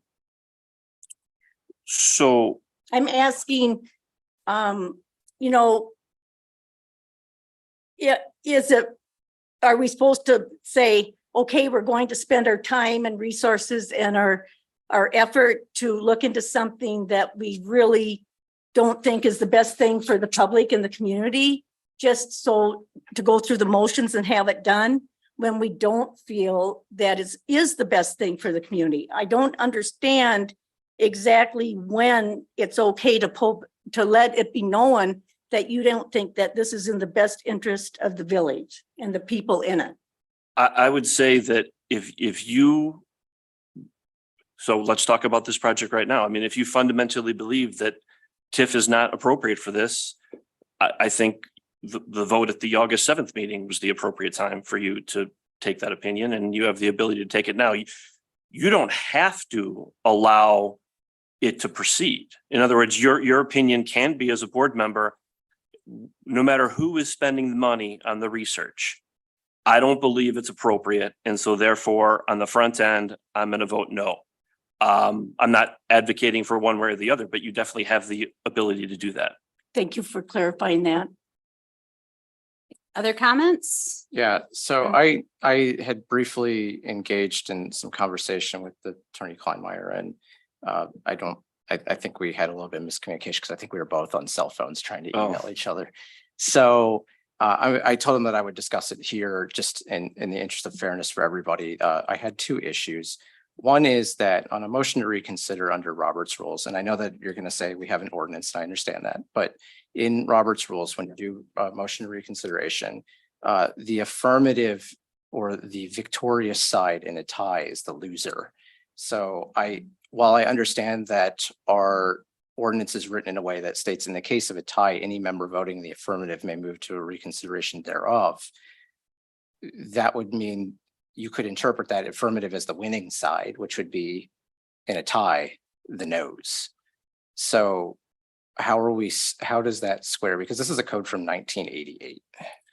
So I believe affirmative means in this, I think if you're voted in the affirmative, that means you voted yes. So we had two people who voted yes on the motion and we had two people who voted no.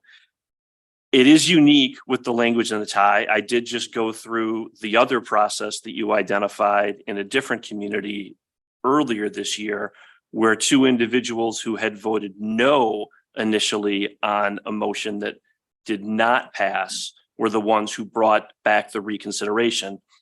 I think when you do not have a tie, that is effectively what needs to happen. And our code recognizes that. My belief is that when the language in the code here is regarding the affirmative is the people who voted in favor of it, and not, the reason I say that is when you look at that code language in 269, it then also does make reference to, if there's not a tie, again, under the typical circumstances, somebody who voted in the majority. So, well, that's the problem. We use affirmative in one area and we use majority in another part of the ordinance. yeah, and I think the reason for that is one's reference to a motion where there's not a tie, and one is made in reference to when there's a motion for a tie. And unfortunately, we can't ask anybody who wrote that ordinance, and I would agree with that statement. Yeah. so the second half of my question then, which I don't think we addressed at all, is, and this isn't addressed in the ordinance either. Did we enter into a contractual agreement with the developer by approving what we approved at the August 7th meeting prior to this business item to move forward with the development of the land that's going to be called Kilkenny West? The final plat, when the final plat was approved? Yeah. No. Does that not consider a contractual agreement that we're okay with them building roads and improvements out in that area because we approved the plat?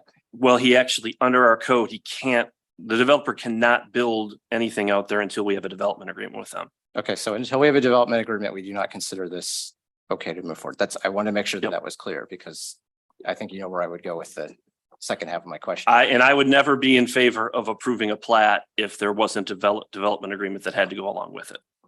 Okay, and we have not, for the record, we haven't we haven't approved any sort of development agreement for Kilkenny West. That is correct. Okay. Thank you. All right, other comments or questions? I think there was and the reason that I would like to have this motion reconsidered is additional information that needs to be shared potentially from staff, some clarifications to some of the comments that have been made, and even just an assumption or unawareness of the process or what would happen, just for additional discussion. I agree. How is that fair to any other applicant who comes before the board that has their position denied? And I'm sorry, I'm engaging in personalities here, so you can cut me off, but I just want to understand, how is that fair to any other applicant that comes in if they get a no vote that night? I mean, I don't remember. It's a question for Brian, because I don't know, I haven't been here, but if it were a similar situation, that this same option would be available to them. That's my But understanding. under I our haven't code, been it's there. not, because once we vote no on an ordinance, you can't bring it back for reconsideration unless you were in the majority. So let me try to answer a few of these questions. So if let's assume for a second that at the last meeting, we had a vote and it was 1-3 against. The way that would have to come back is two of the people who voted against it would have to say, we want to bring it back for various reasons.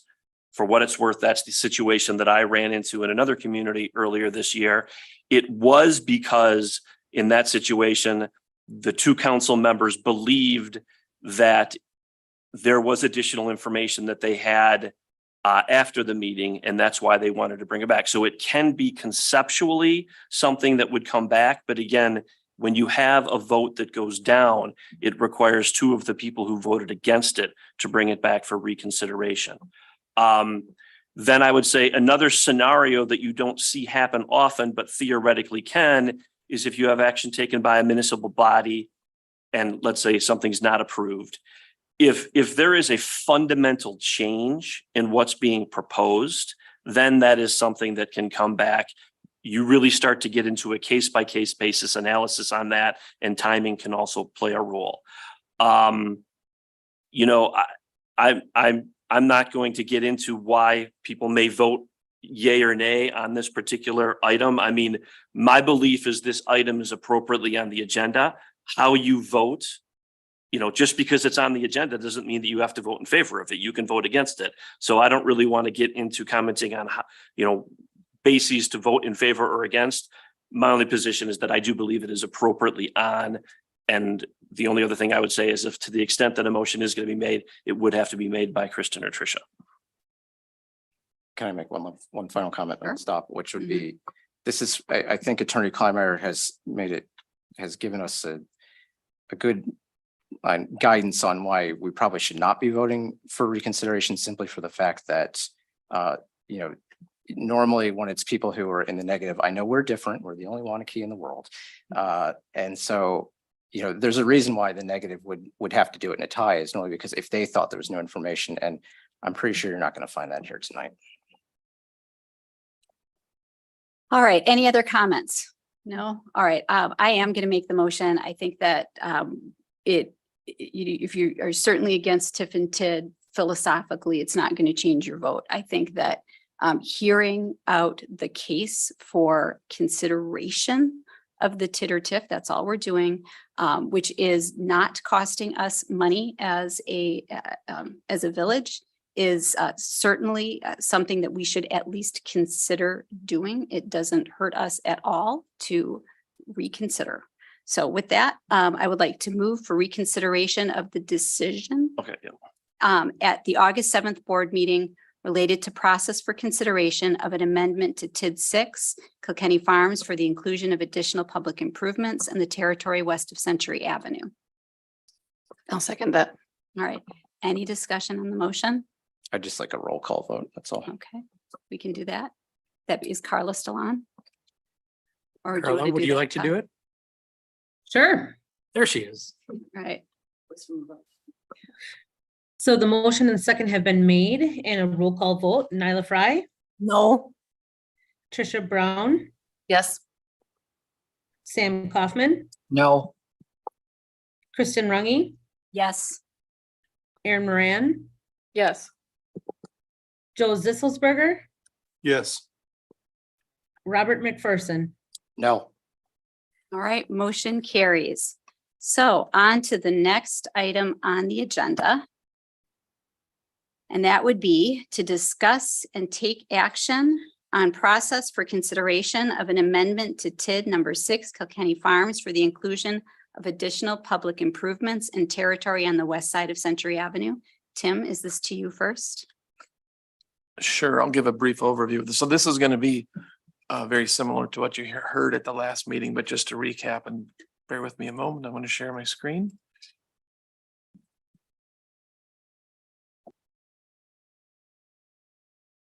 There we go. Okay, what is being requested in this case is an expansion of the area of TID 6 by adding 29.7 acres to the existing 99.8 acres as shown on the screen. The area in yellow, which is on the east side of Century Avenue, is the existing TID boundary, and what is being proposed is the area that surrounds what was shown on and what Trustee McPherson referenced on the Kilkenny West plat as the commercial and mixed use area. Someone earlier brought up some commentary regarding specific projects asking for TIP funding. In this case, the applicant is asking for funding that would go to public improvements associated with, again, some of the areas around the commercial and mixed use areas as shown on the screen. And by the way, this is included in the packet on pages 69 through 76, but this specific map I think is on page 75. The specifics of the improvements are on the previous page, page 74, but just I think that this picture sort of, speaks 1,000 words of where this is and what this is related to. Again, the commercial and mixed use areas. Some of the improvements that are needed include water, sewer, stormwater, multi-use paths, some additional turn lanes are needed in certain areas as borne out by the traffic impact analysis done for this development. So it's really the public improvements that would be part of the request. And then on page 74, this may be a little bit hard to read, but the estimated cost of those public improvements are approximately 3.4 million. TID 6, as you know, has been a very successful TID to this point, and in this staff's judgment, adding to that success by expanding TID 6 boundary and project plan would continue that track record of success. I would point out that in the current project plan for TID 6, the list of public improvements, the list of eligible project costs were fairly narrowly construed. Normally under TID law, and Brian, if you want to jump in here, or Todd, public improvements can go within a half mile of a TID boundary. However, because of the verbiage in the original TID 6, it essentially would exclude these. So the applicant is asking for an expansion to undertake the public improvements in this area. And I would just note, Tim, just so you know, I don't know if you know us, but Todd Taves, our consultant from Ellers, is joining us from up north on a lake somewhere, I believe, but I'm glad Todd could join us. So Todd, yeah, jump in, Todd, if I'm any- saying anything Yeah, if you want to incorrectly. defer it all to Todd on any points, he's with us.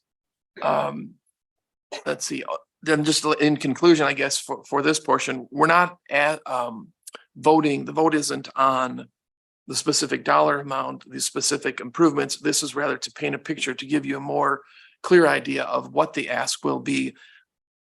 If approved, the pro forma, as you've been through, would go forward, and then at that point you would be able to scrutinize the specific pro forma and ask associated with this. So unless we get Todd Taves, Todd Schmidt, or Brian, if I'm missing anything, if you wanted to jump in here, that would, I guess, just conclude my recap of what is being proposed. All right. Does Todd Taves have anything that he'd like to add? Good evening. I do not. All right. Thank you, Todd. I would note, Kristen, that the developers here in prior cases when we've discussed a request to consider project plan review, we've offered the developer an opportunity to make comments. Yes. It's up to you if you'd care to do that. Yeah, please. Would you like to, are there any comments you'd like to make or anything you'd like to say?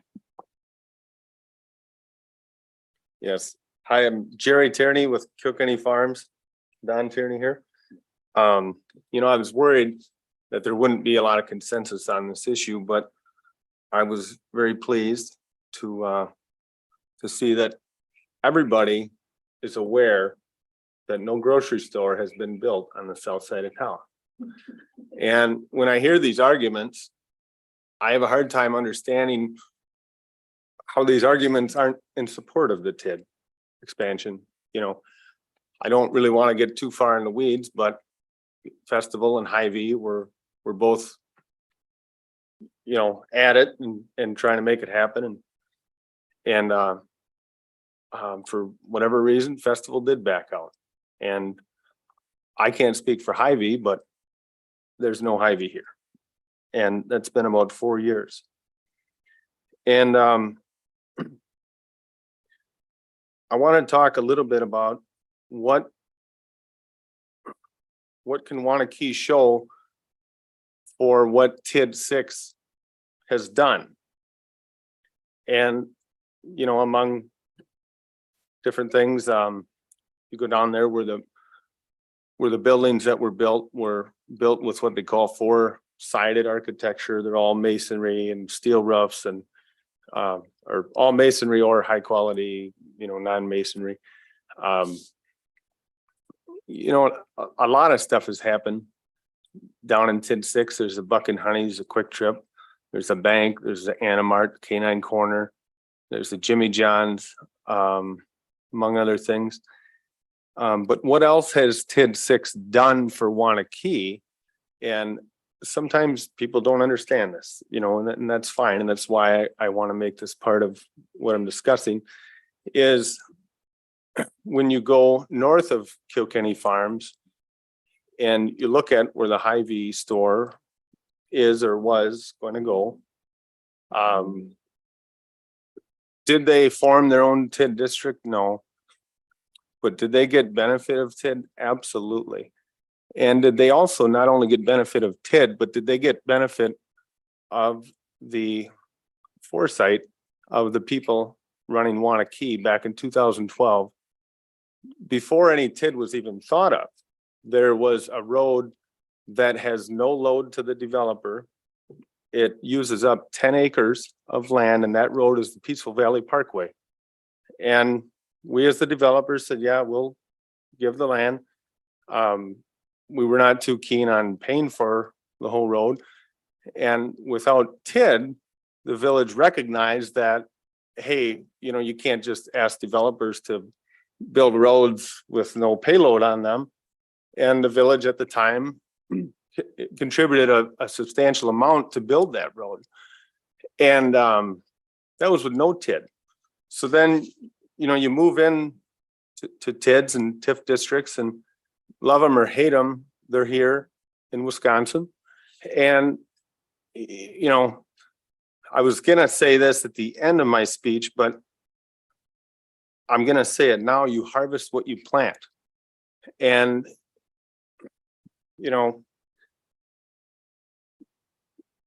in Wisconsin, if you have a TID district, whatever percentage of the tax bill is going to the school still gets.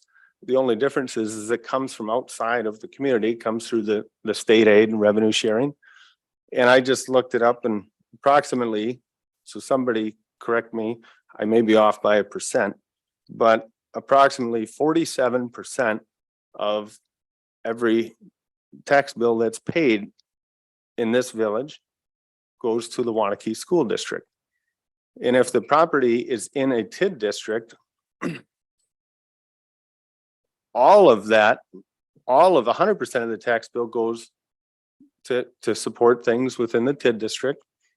And when those things are paid for and done, and they close the TID out, if there's any money left, of course, that money goes back to the taxing jurisdictions.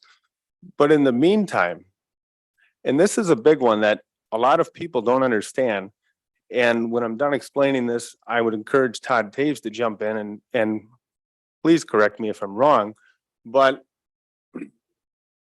if people in Waunakee are paying $1 of taxes, and the property that is getting taxed is in a TID district, Waunakee is not getting $1 of benefit, they're getting $1.47 of benefit, because the property, they call it making it property poor, whatever the correct term is, but that is made up to the school with state aid. So if you're a village or a city or even a township now, and you take advantage of that, sure, I can see arguments against it. But when you take advantage of that as a municipality, that's the time you're planting the seed. So right now, Waunakee and among many other municipalities are harvesting what they had planted previously. And specifically with TID 6, I don't have the numbers in front of me, but roughly $80 million has been added to TID 6. Okay. Now, I'm going to use round numbers because I don't have a calculator up here. I believe the mill rate in Waunakee is 22 or something, but just in a round number of 20 would be 2%. 2% of 80 million is 1.6 million. So every year, 1.6 million comes in to TID 6 now without any new growth. And the school still, guess what? They're still getting their 47%. Okay.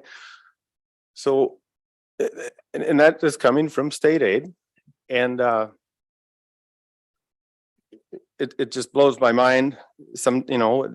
People don't understand it, but I'm involved with it. And I guess I understand it, but I'd like somebody to confirm or deny if what I'm saying is accurate. Now, with what we're trying to do in expanding TID 6 across the road, we're following the comp plan. And this current comp plan was revised and done in 2000, I believe 17. And it says, hey, we want commercial along Highway Q. Well, and then we want some mixed use and then some, single family or community stuff. And we worked really hard with the village staff and engineers to come up with a plan to follow that. And as part of that plan, South Holiday Drive is zero load on the residential side. It's no different for us as a developer on the residential side, so half of it, than Peaceful Valley Parkway was. There's 0 driveways from Woodland Drive all the way to Peaceful Valley Parkway. Well, if we were just developing how we wanted, we wouldn't do that. But we're trying to follow the comp plan. We worked with the engineers, and I believe Tim or anybody could vouch for that. And so that's kind of that part of it. Jerry, could I add a couple sentences to that? Yes, sir. Thank you. It wasn't too many years ago that I got a call from John Loudmeyer, village president. And perhaps there's some of the folks sitting here could give me an exact number, but they did a study to see how many people going out to restaurants, people that live in Waunakee, what percent is exported? Meaning they go to Middleton, they go to Madison. It was over 80. I thought 87, but you might want to look it up. I don't want to be misquoted, but it was huge. So all these years, for example, when we did the Peaceful Valley Parkway years ago, there's driveways loaded.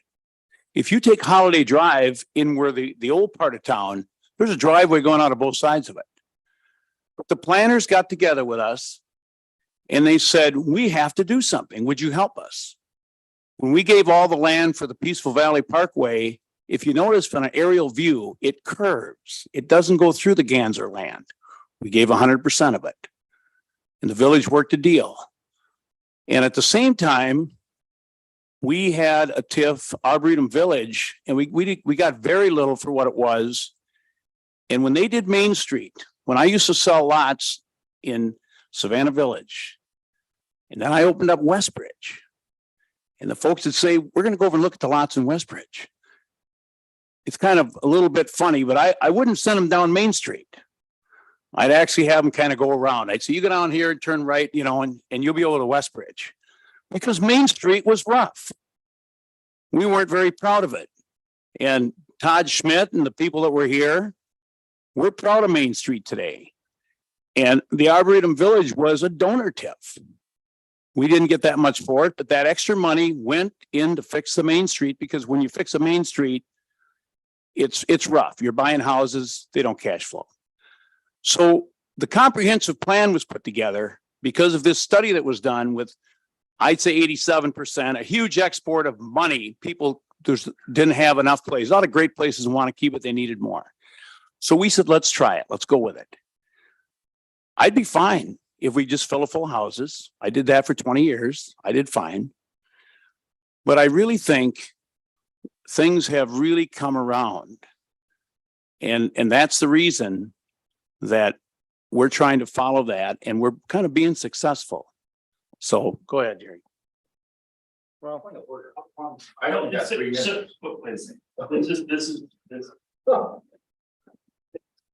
This is a public meeting, means it's open to the public. People from the public do not have the ability just to chime in during the board's meeting.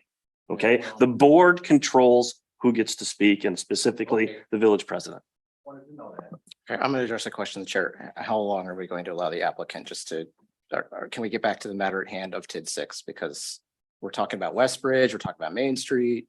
We'll let them wrap up. Okay, thank you. Yeah. Could I continue for Yes, a yeah. small time? The other thing I forgot, and he just reminded me that TID 6 is done for Waunakee. And I don't know if people know this in general or not, but if you walk out this village hall and you step on the street, Century Avenue, you're stepping on a street that was paid for by TID 6. And it cost TID 6.25 approximately, within $100,000 of that, $1 million.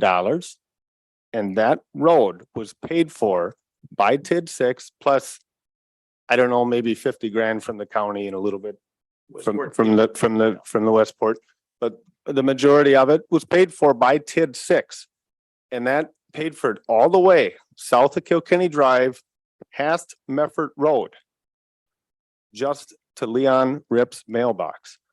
And I don't know if people know that. So when people ask, what has TID 6 done for Waunakee? That's one of the things. And we as the developer here would like to at least have the opportunity to explore trying to fulfill the plat that we approved. And if the village doesn't want that, that's your purview. But we'd at least like to explore seeing if it's possible. And we'd be okay. If you want to redo the comprehensive plan, we'll just put in more houses and we'll be fine. Don't worry about us. But when you think about it, if you walk outside this door, RG Houston had the bid, it took them 2 years, $6.25 million. And in today's money, back then you could buy a pipe for $16 a foot. Today it's 40. It would be closer to 9 to 10 million. There was potholes there. If you had a small car, you had to dodge them. And when it was said tonight that the Kilkenny TIF, I wonder what they did. I thought about that. Thank you. All right. What discussion do we have? I have a question about procedure. Public Works voted on this and or did they? No, okay. I guess I'm incorrect about this. Oh, thank you. All right. Tricia? Oh, go ahead. Did you have something else, Nyla? No. No, and I'll start just because I've already kind of made my opinion known. A couple of things. When I ran for the village board, the three things that I really stood on were helping to balance our residential growth with commercial growth and supporting our businesses and our industrial parks. 2 was supporting our commercial corridors, the areas that people from in and around Waunakee want to spend their time and what they see and what kind of makes their mark, and opportunities for business to grow. And 3rd was for connectivity and helping to have all of our different neighborhoods have access to businesses, and whether it's a lifestyle or restaurant, retail, whatever it might be. And I think these are not as easy as it said. It's not as easy to do commercial as it is to do residential, or you'd have a ton of it. We wouldn't even be here having this conversation if it were just that easy. So I think at least having the conversation and letting this TIF district be explored to see really what the needs are, what the opportunities that it might bring to the community.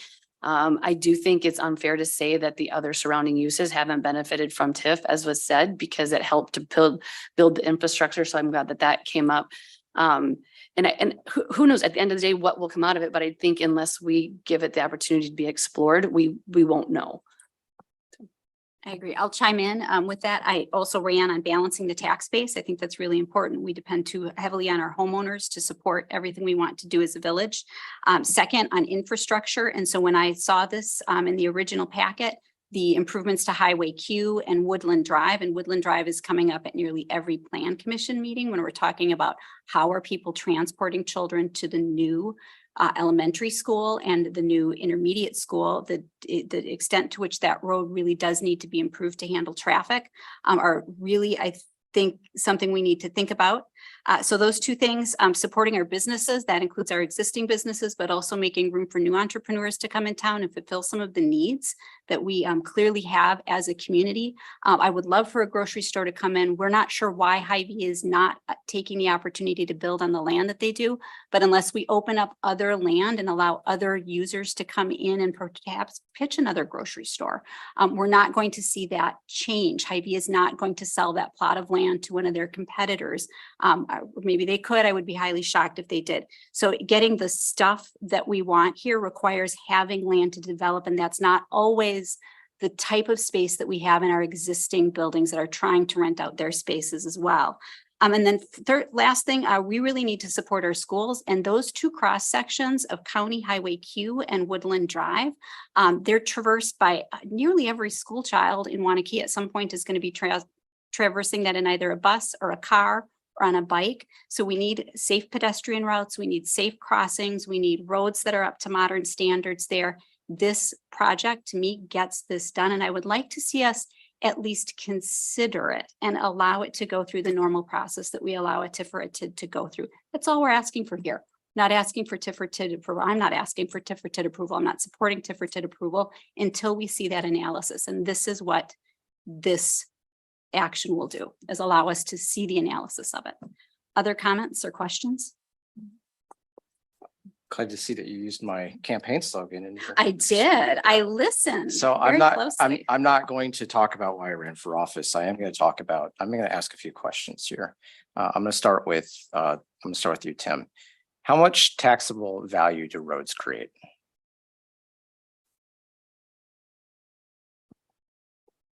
Straightforward. How much tax value do we get from a road? Not asking about the things that you get from the sides. Multipliers the road Yeah. itself. Yeah. What does a road do? Well, the road is one of the backbones of the community, but in terms of dollars, I don't think it's assessed at anything. Right. So roads don't create value. Cars don't create value. People create value, but not roads.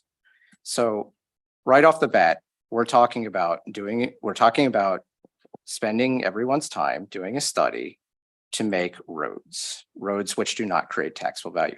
You could create the most beautiful road on Woodland Drive and you could make improvements to Highway Q. And someone could just look at that and say, that's great, I'm not developing there, I don't like it. This does not guarantee that anything will come in there. What we do know across the street with the current way that Woodland and Q look is that people developed it because Forward came in and did development in there. And now there's a bunch of new businesses that are in there. What we do know is that the village did I would say kind of similar, since we were talking about asking developers to build roads. I would probably have to ask some people to remember back a little bit from a few years ago, but when another developer was asked to make improvements to, I believe it was Schumacher, to cover improvements that were needed there to, because roads were ripping up because there's a quarry further up the road, I think over there. So we definitely do ask developers to do that. And the village did share in the cost of that, I remember, but I think it was pretty heavily skewed towards the developer, and the developer ate the cost and then they raised the price of their houses on us.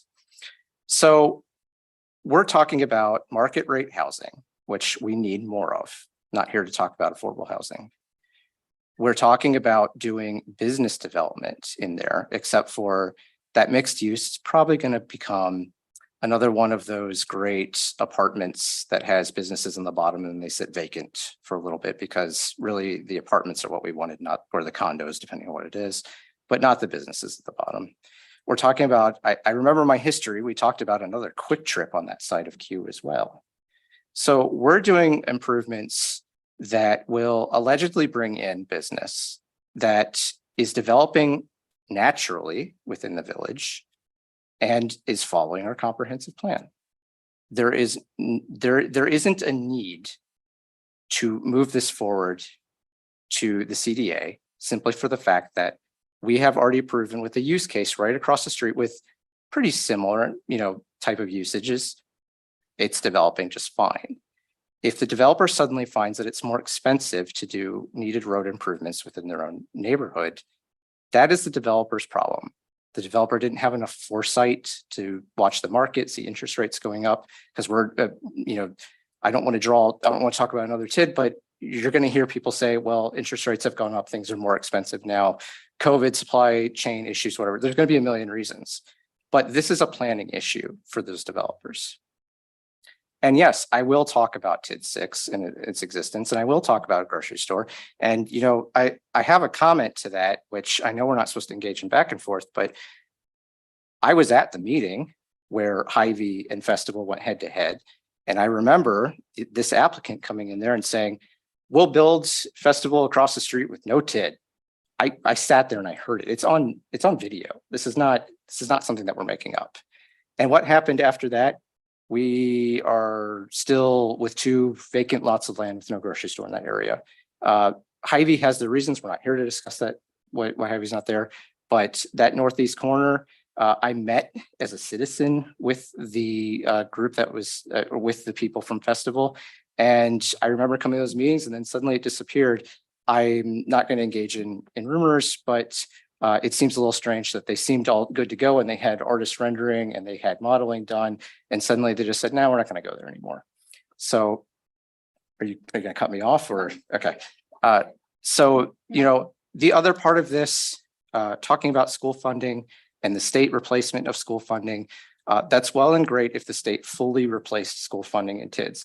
State does not do that. You can write your representatives and ask them why they don't do that. That's way beyond our pay grade, but the state does not fully fund that. We hear this from the school district repeatedly. The school district isn't saying this just because they feel like saying it or because they're greedy. They have told us repeatedly that in a perfect world, yes, the state would fully refund for TIDS, but they don't.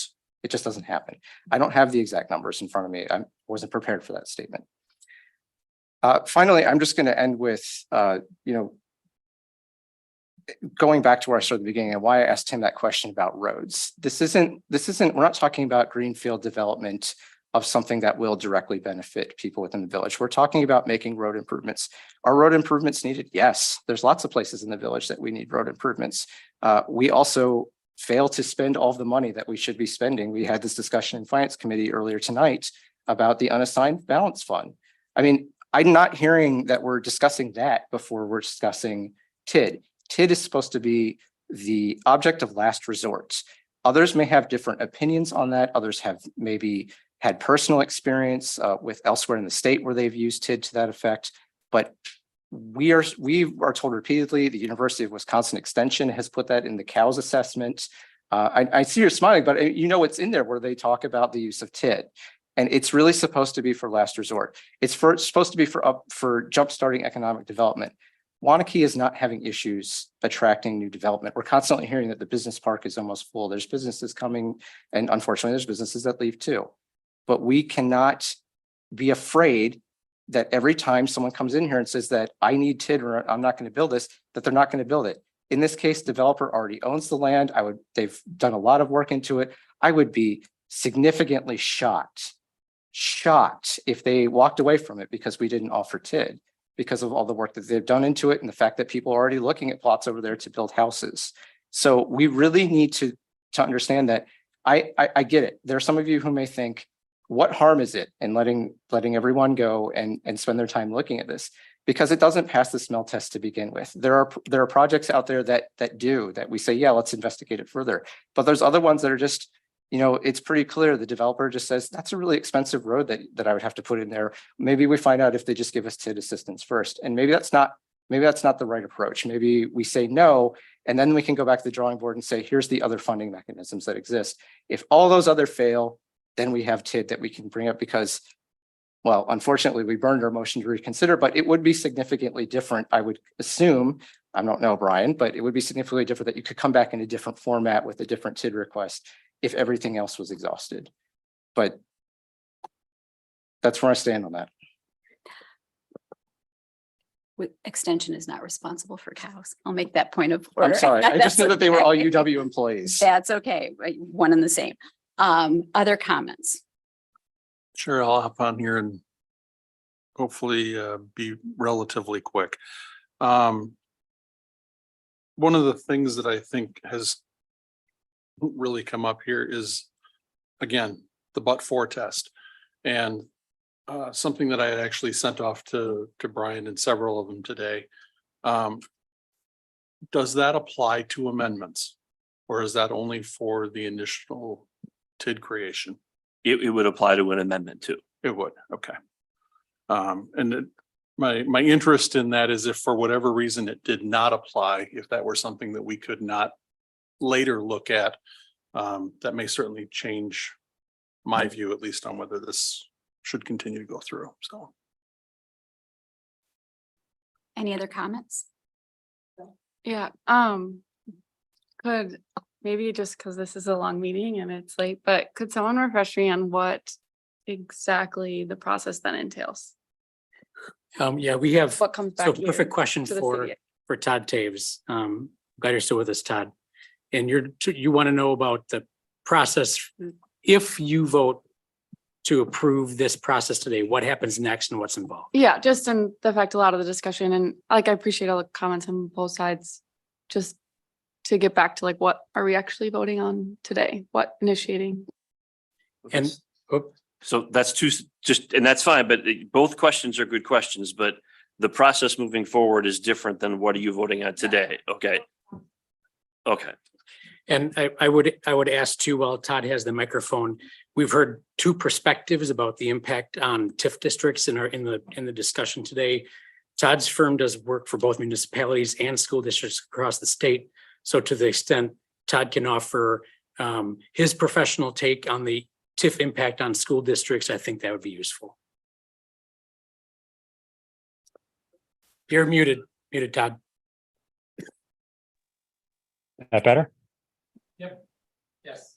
So first question as to the process, if the board wishes us to evaluate the project, we would work with the village staff to gain necessary information, parcel information, proposed development schedules, cost of the improvements, and so forth, to look at whether or not the anticipated development can cash flow the project costs, being the infrastructure in this case, also looking at the existing district and the financial resources there. And then also working with the developer to evaluate their argument for the but-for test. Ultimately, that is the purview of the joint review board to make that determination on whether the evidence they brought forward is satisfactory. With respect to the school district question, so school districts work under revenue caps. Their revenue comes from a combination of property taxes and state aid. So the amount of revenue they collect in a given year doesn't change. It's the source of that revenue. So when typically when development happens in a community and property value grows, the amount of state aids that the school district receives goes down. But then the district has the ability to tax across that additional development. So the revenue comes from that instead of the aids. When a tax increment district is created for the term that that district is in place, or in this case, added territory, that property value does not diminish the school aids. When the district closes, the school district receives a one-time drop in their aids that happens concurrently with the release of that into the general tax base. And so that at that point, again, same revenue cap, but now you've got more coming from the property tax, less coming from aids when the district closes. So that in a nutshell is how that works. All right. Was there another question that you had, Aaron? And thank you very much, Todd, for explaining that. Aaron, well, I was saying, Aaron, is there more to the process in terms of like the boards that meet and the timing that you're curious about, Aaron? Sure. Tim, did you want to? Oh, sure. I'll take a Okay. quick shot at that. So there are three bodies, the Joint Review Board, as Todd mentioned. The state statute allows either a plan commission or a CDA to be an advisory body, then to the village board in this case. And then the village board takes action. And then finally it goes to the Joint Review Board. So there's essentially four meetings that would be part of that process. Thank you. All right. Joe, did you have? Yeah, if I can follow up on that. So one thing that Todd said was that the joint review board would ultimately determine that but-for. I assumed that the village board, being prior to that meeting, could also make our own interpretation of that, or, okay. Yeah, so essentially you all get to think about everything. Sure. And so let's say though that, and I'm just, playing this forward. You had a motion tonight that said, okay, go ahead and let's research this. Then it goes to the CDA after the work is done, and the CDA makes a recommendation to the board that they amend the project plan. If it comes to the village board and you don't, in your opinion, the but-for test is not satisfied, you have, basically you would not approve the project plan amendment. Now, there could be many reasons why you would want to do that. Either you don't think the but-for test has been satisfied, you don't like the money that's involved, you don't like the projects involved. So any one of those reasons and more would be a reason why a village board could basically say, we don't want to proceed with this project. Okay. Yeah, I just want to make sure that we're not tying our hands in any way if we do go forward with this. My gut feeling is it's going to be really tough to satisfy the but-for test, but I don't know. That's why we potentially move forward with this. The only other question that I think I have so far is just to confirm that the costs in doing this section of this are wholly bore by the developer, not the village or any other entity. Is that accurate? Our agreement with this developer and is, as is the case with other developers who are in a similar place of requesting this of the board, enter into agreement with the village that should the TIF district not in the end be created, thus being able to fund this work retroactively itself, that the developer would be fully responsible for those contracted expenses of the village, that the village would be undertaking. Okay. Thank you. If I could, just one other sort of, Joe, you gave me one thought as you talked about not knowing now whether the but-for test is met, or that, you know, that question that there maybe it's at a fine line or a tricky answer. One other exercise that is regular and routine when we step off at this process is a recognition that what we looked at on the screen today with the exact roads, the exact lengths, and the list of 5 or 6 projects, I don't remember what it was, but there is room within our process of evaluation over the next 3 months for that to change. There's room for that to evolve.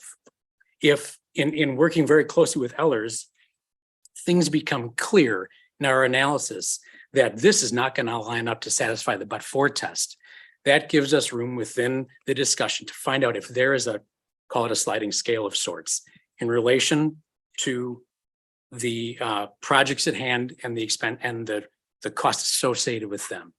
That is part of our exercise should we go forward over the next 3 months. And that, you know, you'd be affording that work to be done. Nyla. I just want to provide the working classes perspective on TIF and TID. When we do projects in our home, they may be minimal, but when I did my kitchen, I'm back to my kitchen again tonight. I wanted to do it probably within 10 years after I moved into the house, but other projects took precedence. So I didn't do the project until 7, 8, I don't know how many years ago it was. It would have been wonderful to have it done sooner, but we waited until we could pay cash for the project. We couldn't ask for subsidies. And many people I've heard say, why should development be subsidized? Why can't they wait until it's time to do it? Well, when it's in line to do it, when it's affordable for the developer and the investors and the banks to do it. Why do they need tax money? It seems like they can come up with a but-for one way or another. And I have actually heard from a statistician that when she's being paid to look at numbers, if she can't come up with the numbers that they need, she shouldn't be in the business. So I just wanted to give that perspective. I think more and more people are starting to question that because they see where development is happening and it's with taxpayers or subsidies, however you want to say it. And they're just really, I mean, look at the number of TIF projects we have in town. So I just wanted to provide that perspective of the laborers and the service workers and the people who are out there busting their butts, and all of them pay taxes, whether they own or they rent. I appreciate that perspective. I want to make it clear, though, you're not alleging that the books are being cooked. Oh, no. Okay. No, I would never say that. I'm just saying, it's kind of like writing a grant. You need to know that wordage. I've written grants before, and if you use the wordage, you look for what the need is, and you word it so that you can get it. I'm not saying there's anything corrupt going on. Any other comments or discussion? Tricia? Thanks, Kristen. So just looking back, I moved to the area in 2012, and I think kind of the condition of Main Street at that time was referenced. And I had met Todd early on and moving here, and many conversations about efforts that they were trying to do to revitalize the downtown, revitalize the community, bring in more businesses, bring in more amenities into the area. And I think the village staff has done a very good job of vetting TIF requests, because I'm sure you probably have more than we've ever, in the short time I've been on the board, but even before that, just because of the analysis that you put into before it ever gets to this point. And so I just want to, kind of recognize that as well as what it has done for the community. So I don't know if it's right or proper for him, Todd, to maybe just kind of have some perspective on this particular request and how it got to the board here. Or what maybe discussions or negotiations got up to the point of why it's.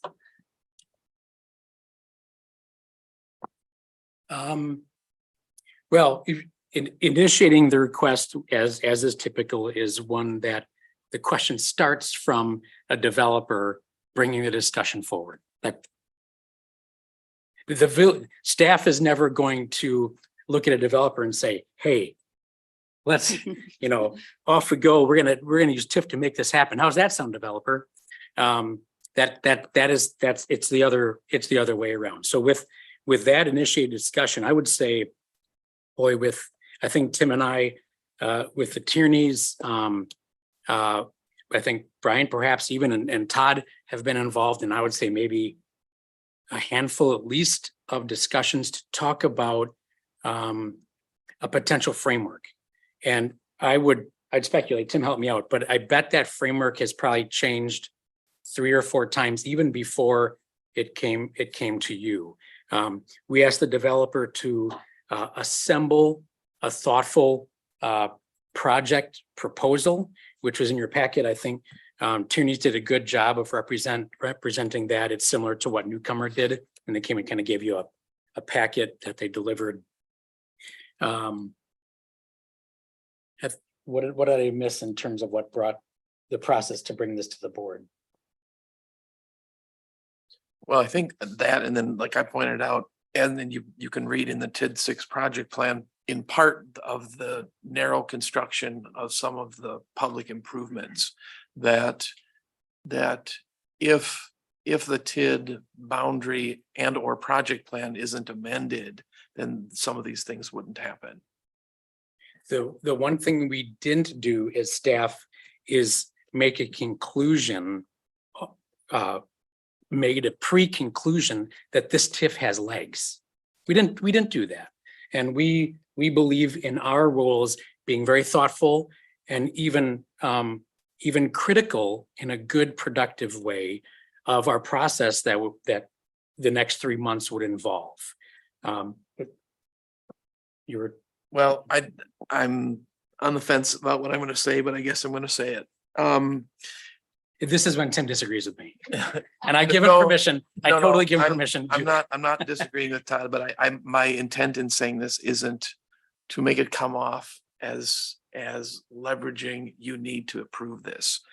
But what I'm going to say is that regardless what municipality you work for, especially in my role, the use of this tool from an economic development standpoint is one of the primary tools that communities have. And to not even allow someone to go through the process sends a far louder message than saying no at the end of evaluating a project plan. A message to who? To the development community, the public, the degree to which you I are mean broader development. And that will resonate out there in the community. And to say, we're a thriving community. I think we are a thriving community, but in large part, when you look at Main Street, you can start listing some of the other things in the business park and so forth. There's reason for that. And to say, we don't want to entertain someone if they're willing to undertake the risk of spending their money on going through a process they may lose. Again, that sends a message. I'll just leave it at that. No, and I appreciate that. And that was kind of why I was asking the question, is that, TIF it's a financing tool that the village can use to help achieve the goals that the community has set out for it. And so in this case, it's the very specific commercial areas of the development. Thank you, Tricia. Yeah, and thank you, Tim and Todd. Yeah. I guess before we vote or I guess anything further, I do really appreciate back in the sentiments on both sides, and I'm not sure exactly, where this will go in the future, but I'm glad we afforded the more conversation and more information of this process. I don't know, I think it was earlier in the meeting, and I think as Brian said, like, doesn't matter who is paying for the research, but more information is usually better. And kind of what Tim had just said, like evaluating it further. Like we do have this one tool and we have a lot of tools, but I take this tool so seriously that I think like having more information could be better. Whether or not it comes to fruition, whether or not it's actually, more people say it's, what we need. So I think we have a lot of emotions and those are great, but I think just getting more information can help us have a clearer picture of what exactly our community needs or does not need. Excellent. Thank you, Erin. Sam, we've left you out. I would also counter that in terms of voting no on this, that would also send a message to the people in this community that we are not fans of subsidies and we are fans of free markets and natural growth. So. All right. Any other comments? Sure. All right. You didn't think we could wrap up that quick. No. So one of the things that we overall need to be kind of concerned with would be the equalized value limitation that applies to TIFs, which in our case is 12%. I had asked Renee for that value, which I think was actually calculated just this month, maybe the 15th or something. Right, the new equalized values came out last week on the August 15th. And so the calculation of that 12% formula, we're at 7.48%. Okay, so if we proceed with this and if it gets approved and all that, I can't imagine we are in any way at a risk of bumping into that. I cannot imagine with the area that's proposed in this amendment. Maybe Todd Taves would have some perspective on that, but we're quite far under the limit. Sure. Yeah, I'd agree. I don't have the valuations for that area, but I can't imagine that they're going to put you anywhere close to that limit. The other thing to note is we're in the process of updating the cash flow projections for all the village's existing TIDs, and there are, several TIDs that are projected to be able to close over the next few years. So as you have new TIDs or amendments, you also will have TIDs that are being closed and that value falling off and going back to the general tax base as well. Okay. It's good to know. Thank you. All right. Other comments?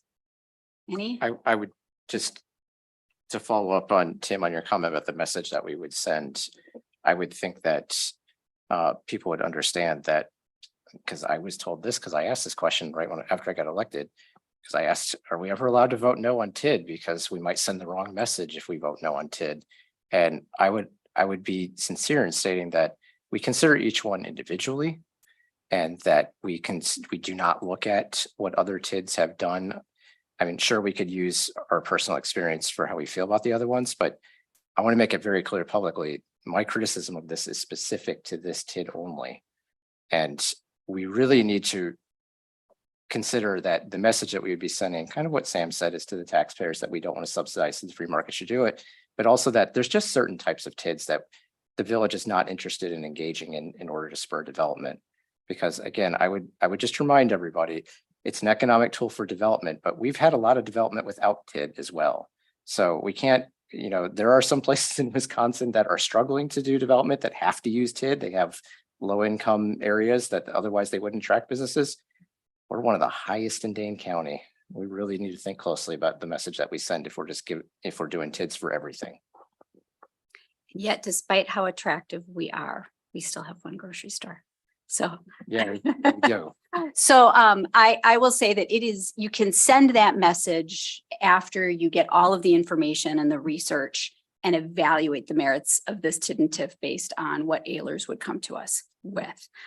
So I'm seeing the time, and I feel like we've run through the discussion of this, unless anybody has something else new and great to say.